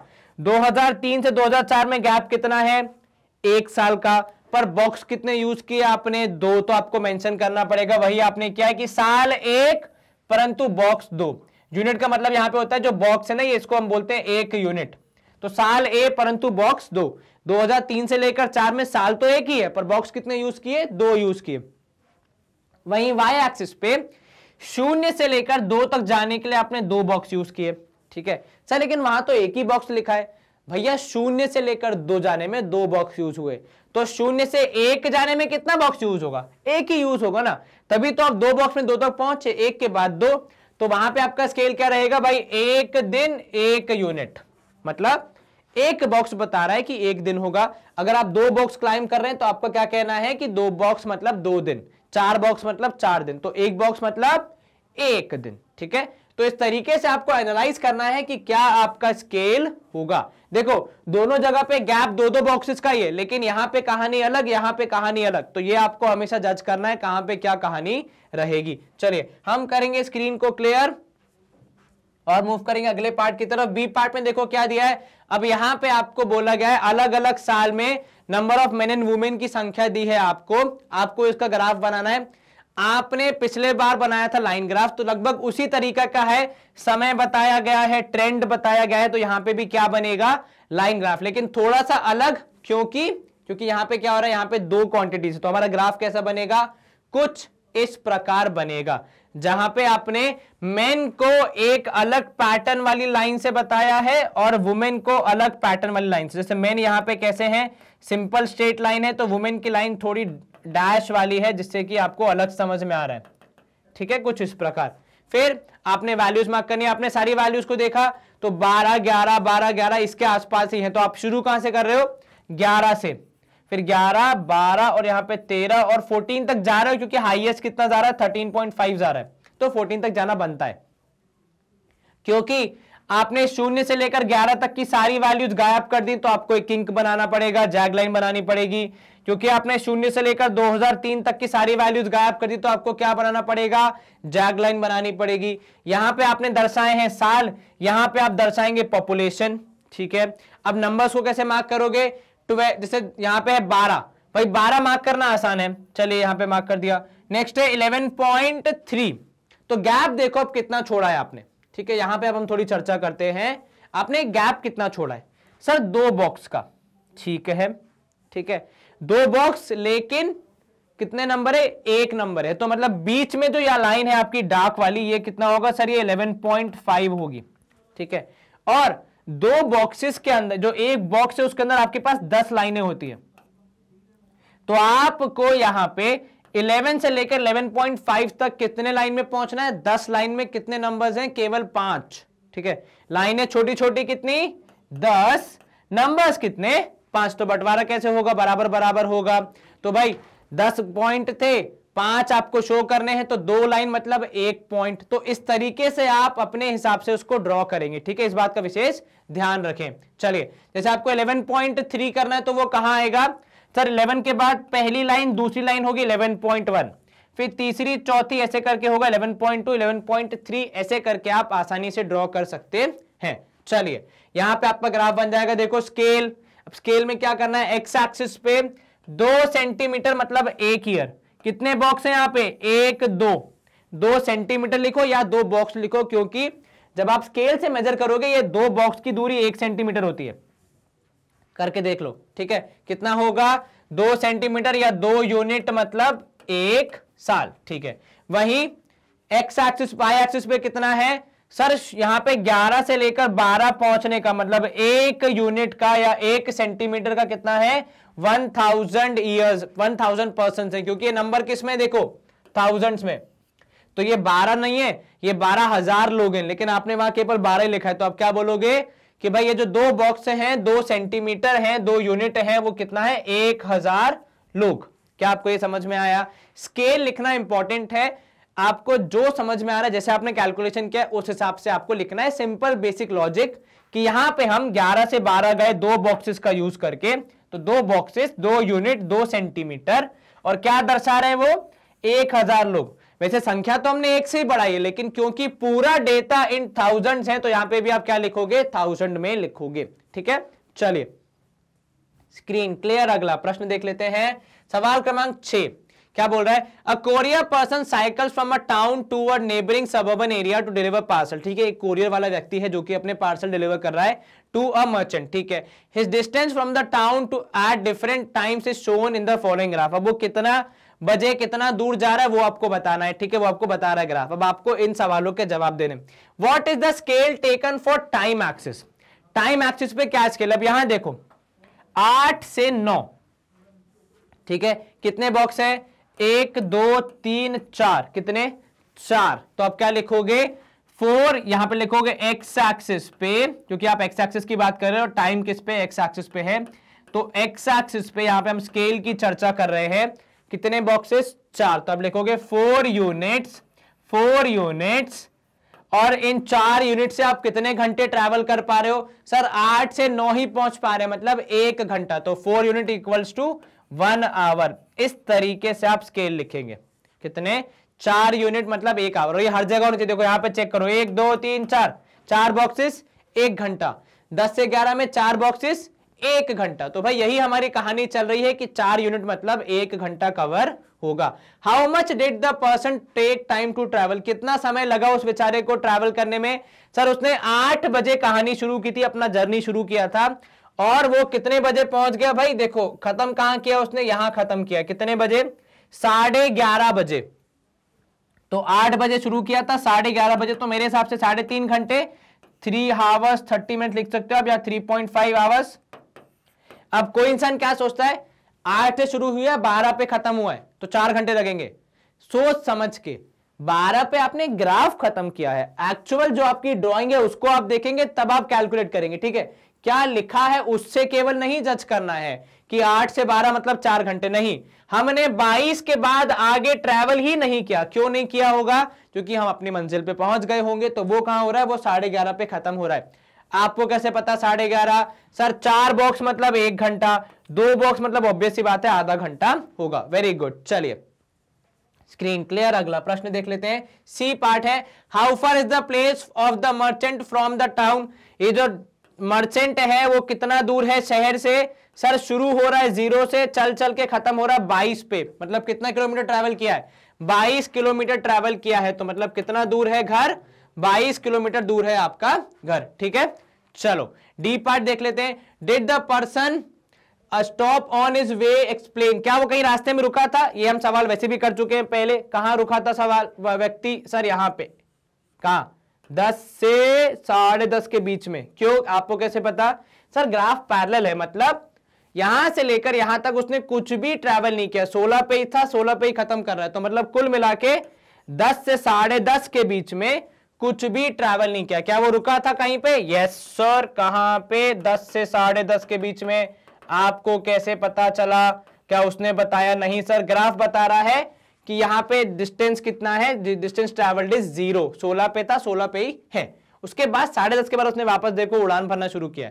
ई part, during which period did the ride was fastest, किस समय उसने सबसे तेज ट्रैवल किया? अब वो आप कैसे निकालोगे? सर तेजी की बात तो स्पीड से मालूम चलती है। यहां पे एएम होगा, सॉरी पीएम नहीं होगा, 10 से 10:30 एएम है। चलो 8 से 9 कितना है? सर 10 किलोमीटर, ठीक है? फिर 8 से 9 में कितना हम यहां लिख लेते हैं 10 किलोमीटर। चलिए 9 से 10 में कितना है? सर 10 से लेकर आप जा रहे हैं 16 तक, तो 6 किलोमीटर, ठीक है? यहां तो कुछ भी नहीं ट्रैवल किया है। फिर 10:30 से जनाब ने शुरू किया है, कहां तक? 11:30 तक। 1 घंटे में कितना? सर 1 घंटे में 16 से 22 मतलब कितना हो गया? 8 किलोमीटर हो गया। नहीं, 16 से 22 मतलब 6 किलोमीटर ना? हाँ जी सर। तो कब? 8 से 9 में 10 किलोमीटर। कब? Which period? 8 to 9 AM। 8 to 9 AM में सबसे तेज गाड़ी चलाई गई है। चलो यहां पे हम करेंगे स्क्रीन को क्लियर और मूव करेंगे अगले पार्ट की तरफ। अब यहां पे 7वां सवाल है हमारा, क्या पूछ रहा है आपसे? Can there be a time temperature graph as follows. आपको समय और तापमान के बारे में चर्चा करनी है कि क्या ऐसा ग्राफ हो सकता है। जैसे पहला ग्राफ यहां पे देखो कि समय के साथ तापमान बढ़ते जा रहा है, क्या ऐसा हो सकता है? हाँ सर होता है, बिल्कुल होता है। इसका एग्जाम्पल आप देख सकते हैं, आपके हमारा जो दिन होता है, हमारा जो दिनचर्या होती है उसमें देखिएगा सुबह 6-7 बजे तापमान थोड़ा ठंडा रहेगा, फिर जैसे जैसे सूर्य देव प्रकट होते हैं या 4-5 बजे रहेंगे तो 4-5 बजे आपका तापमान थोड़ा ठंडा रहेगा। पर जब सूर्य देव प्रकट होंगे तो वो 4-5 बजे के बाद जब सूर्य देव अपने बिल्कुल प्रचंड रूप में आ जाएंगे तो 12-11 बजे बहुत ज्यादा गर्मी हो जाती है। तो समय के साथ तापमान इंक्रीज हो सकता है। तो आप क्या लिखोगे? Yes this is possible. Justify कैसे करोगे? Because with time temperature can increase. आप एग्जांपल देख सकते हो कि in summers at morning 4 AM it is cooler, but as the day comes, as the sun rises the temperature keeps on increasing till 3 और 4, उसके बाद फिर थोड़ा कम हो जाता है ना? तो आप ऐसे लिख सकते हो तापमान समय के साथ कम हो सकता है, बिल्कुल हो सकता है। कब? सर जब आप देखते हैं ठंड के दिनों में हो जाता है, बहुत बार विंटर्स में हो जाता है। कैसे? कि भाई जब आप देखते हैं कि शाम को 5 बजे या 4 बजे थोड़ी गर्मी रहेगी, थोड़ा सामान्य रहेगा, नॉर्मल रहेगा टेम्परेचर, उसके बाद धीरे धीरे रात जैसे जैसे होती जाती है तापमान आपका कम होते जाता है और मध्य रात्रि या फिर 2 या 3 बजे बहुत ज्यादा ठंड हो जाती है। इनफैक्ट सुबह 6 या 5 बजे भी काफी ठंड रहती है। आपने ये ऑब्जर्व किया होगा। तो तापमान समय के साथ कम भी हो सकता है। आप इन दोनों एग्जांपल्स में रियल लाइफ एग्जांपल दे सकते हैं कि समर्स में ऐसा होता है, विंटर्स में ऐसा होता है, कोई इसमें दिक्कत नहीं है। चलिए यहाँ पे आप एग्जाम्पल जस्टिफाई कैसे करोगे कि हाँ टाइम के साथ कम हो सकता है, एग्जाम्पल देके भी आप जस्टिफाई कर सकते हैं। चलिए सी पार्ट है यहाँ पे, तीसरा पार्ट कि टाइम तो उतना ही है, देखो यहाँ पे टाइम में कोई परिवर्तन नहीं, लेकिन तापमान बढ़ते ही जा रहा है, बढ़ते ही जा रहा है, बढ़ते ही जा रहा है। ऐसा पॉसिबल है क्या सर? टाइम हिला ही नहीं, मतलब ऐसा है कि एक ही सेकंड के अंदर बिल्कुल छोटे से माइन्यूट चेंज के साथ तापमान एकदम से बढ़ गया, ऐसा कभी नहीं हो सकता। काली जब आप कोई एक्सपेरिमेंट वगैरह कर रहे हो तब भी इतनी जल्दी तो नहीं चेंज होगा, थोड़ा समय तो लगेगा ही हीट होने में, तो ऐसा होना पॉसिबल नहीं है, क्योंकि तापमान के परिवर्तन होने में समय थोड़ा तो लगेगा ही, थोड़ा समय तो लगेगा ही तापमान के परिवर्तन में, ठीक है। तो तापमान इंक्रीज हो रहा है समय के साथ, ऐसा होना नामुमकिन है। अब यहां पे आपका बोल रहा है फोर्थ पार्ट कि टाइम तो उतना ही, टाइम आगे बढ़ रहा है परंतु तापमान कांस्टेंट है, मतलब एक ही जैसा है, हल्का सा भी नहीं हिल रहा है। ऐसा होना भी थोड़ा मुश्किल है, या तो ये किसी लेबोरेटरी में हो रहा हो तो बात अलग है, अदरवाइज तो तापमान या तो ऊपर जाएगा या तो नीचे जाएगा, ऑब्वियस ही बात है। जैसे अगर मान लो 11 बजे आपने मेजर किया तो हो सकता है 35 डिग्री हो, 12 बजे भी हो सकता है 35 हो, लेकिन वो बीच में थोड़ा बहुत ऊपर नीचे रियल लाइफ में तो होता ही है। तो ये लेबोरेटरी में या फिर एक्सपेरिमेंट में हो सकता है पॉसिबल, पर असल लाइफ में थोड़ा मुश्किल है। थोड़ा बहुत ऊपर नीचे तापमान तो चलते ही रहेगा, कभी 1 डिग्री ऊपर कभी 2 डिग्री नीचे, ऐसा कुछ थ्रू आउट द डे, 1 घंटे के भीतर भी डेसिमल में हो सकता है 0.5 ऊपर 0.5 नीचे, या फिर 4 डिग्री तो ज्यादा हो गया, पर थोड़ा बहुत ऊपर नीचे तो हो ही सकता है, ठीक है। तो ये होने के चांसेस कम है, ये तो बिल्कुल ही नहीं हो सकता कि आपका समय आपका परिवर्तित हुआ ही नहीं, एक ही सेकंड के इतना तापमान एकदम से इतना बढ़ गया, तो ऐसा पॉसिबल नहीं है। चलिए स्क्रीन क्लियर रहा, हम वो आ गए हैं हमारे सेशन के एंड की तरफ, परंतु आपके लिए उससे पहले बहुत इंपॉर्टेंट जानकारी वो ये है कि भाई मैग्नेट ब्रेन्स की वेबसाइट और ऐप आपके लिए बना दी गई है। ये हमने क्यों बनाई है, पहले हम आपको वो कहानी समझाते हैं। तो देखिए हमारे YouTube पे करीब 22-25 हजार वीडियोस है, इनफैक्ट उससे भी ज्यादा होंगे, और हर दिन हर लम्हा हर घंटे नए नए वीडियोस ऐड होते जाते हैं। यहाँ पे हम लोग इतने सारे सेशंस बनाते हैं आपके लिए, तो इन सारे सेशंस में कहीं आपके काम के सेशंस गुम ना जाएं, क्योंकि अक्सर हमें ईमेल्स आते हैं कि हमें प्लेलिस्ट नहीं मिल रही है, कमेंट्स मिलते हैं कि हमें प्लेलिस्ट नहीं मिल रही है, हमें ये वाले वीडियोस नहीं मिल रहे हैं, ये वाले लेक्चर्स नहीं मिल रहे हैं। तो इस टाइप की सारी परेशानियों का आपका एक ही सॉल्यूशन हमने बना दिया, ये हमारी वेबसाइट, जहां पे आपको आपकी क्लास से संबंधित सारी चीजें एक ही जगह पे मिल जाएंगी। बस आपको करना क्या है, वेबसाइट ओपन करनी है गूगल क्रोम पे या फिर किसी भी ब्राउजर पे, उसके बाद आप क्या करें, यहां पे आप देख लें क्या कौन सी चीज आपको पढ़नी है, किस चीज की ओर आप रुख करना चाहते हैं। आप कक्षा 8वीं के एकदम बेसिक एनसीईआरटी कॉन्सेप्ट्स लर्न करना चाहते हैं, आप कक्षा 8वीं के टैब पे क्लिक कीजिए, आपको वहां साइंस के सारे लेक्चर्स, मैथ्स के सारे लेक्चर्स, इंग्लिश के सारे लेक्चर्स, अलग अलग टीचर्स, अलग अलग वे ऑफ टीचिंग, आपको सब एक ही जगह पे मिल जाता है। बस आपको करना क्या है, यहाँ पे आपको वॉच नाउ के टैब पे क्लिक करना है। कुछ इस तरीके से आपको एक चैप्टर वाइज लिस्ट मिल जाती है, हर एक चैप्टर में कितने लेक्चर्स हैं आपको वो भी जानकारी मिल जाती है, हर लेक्चर की कितनी ड्यूरेशन है हम वो भी आपको बता देते, ताकि आप इसके हिसाब से अपना हफ्ता प्लान कर लें, अपना महीना प्लान कर लें कि मुझे किस दिन कब कौन सा वीडियो देखना है। भाई कोई वीडियो की ड्यूरेशन ज्यादा है तो उसे मैं संडे को देख लूंगा, कोई छोटा है तो मंडे को या फिर ट्यूसडे को मैं 1 या 2 घंटे में उसको फिनिश कर लूंगा। तो इस हिसाब से आप अपने हिसाब से अपनी तैयारी कर सकते हैं। यहां पे जब आप पीछे स्क्रीन पे जो मैं दिखा रहा था, यहां पे आप वॉच नाउ के टैब पे क्लिक करते हैं तो कुछ इस तरीके से आपके सेशंस खुल जाते हैं, जहां पे आपके टीचर जो आपको मैथ साइंस पढ़ाते हैं हूबहू यूट्यूब पे जैसे वैसे ही यहाँ पे पढ़ा रहे हैं, वही टीचर्स, वही लेक्चर्स, वही क्वालिटी, वही कॉन्सेप्ट, सब कुछ सेम है। बस यहाँ पे एक डिफरेंस है और वो बहुत अच्छा डिफरेंस है, वो ये कि आपको यहाँ पे न कोई एडवर्टाइजमेंट देखनी है, न कोई डिस्ट्रैक्शन है, न कोई नोटिफिकेशन है, न कोई गाने का आपको सजेशन आएगा कि ये गाना सुन लो। केवल और केवल पूरा ध्यान आपका किस पे रहेगा, तो आपको यहाँ पे यूट्यूब के जो बग्स हैं वो परेशान नहीं करते, केवल और केवल किस पे ध्यान रहेगा आपका, आपकी पढ़ाई पे पूरा आपका फोकस रहेगा, आप आसानी से पढ़ पाएंगे। And with this we come to the end of this session. इस सेशन में हमने क्या किया, तो बेसिकली जो हमारा चैप्टर 15 है एनसीईआरटी टेक्स्ट बुक का, वो हमने शुरू किया है, इंट्रोडक्शन टू ग्राफ। उसका 15.1 तक के सारे कॉन्सेप्ट्स और सारे क्वेश्चंस हमने सॉल्व कर लिए हैं। आपको ये सारे क्वेश्चन एक बार दोबारा सॉल्व करने ताकि आप एकदम मजबूत हो जाएं इस चैप्टर की तैयारी को लेके। बाकी छोटी सी रिक्वेस्ट, प्लीज वीडियो को लाइक, चैनल को सब्सक्राइब एंड यस वीडियो को शेयर जरूर करें, बिकॉज ज्ञान जितना आप बांटोगे उतना वापस आपके पास आएगा ही। बाकी तो अपना ख्याल रखें, अच्छे से पढ़ाई करें, एग्जाम की तैयारी करें। Stay home, stay safe, take care, bye bye, good day.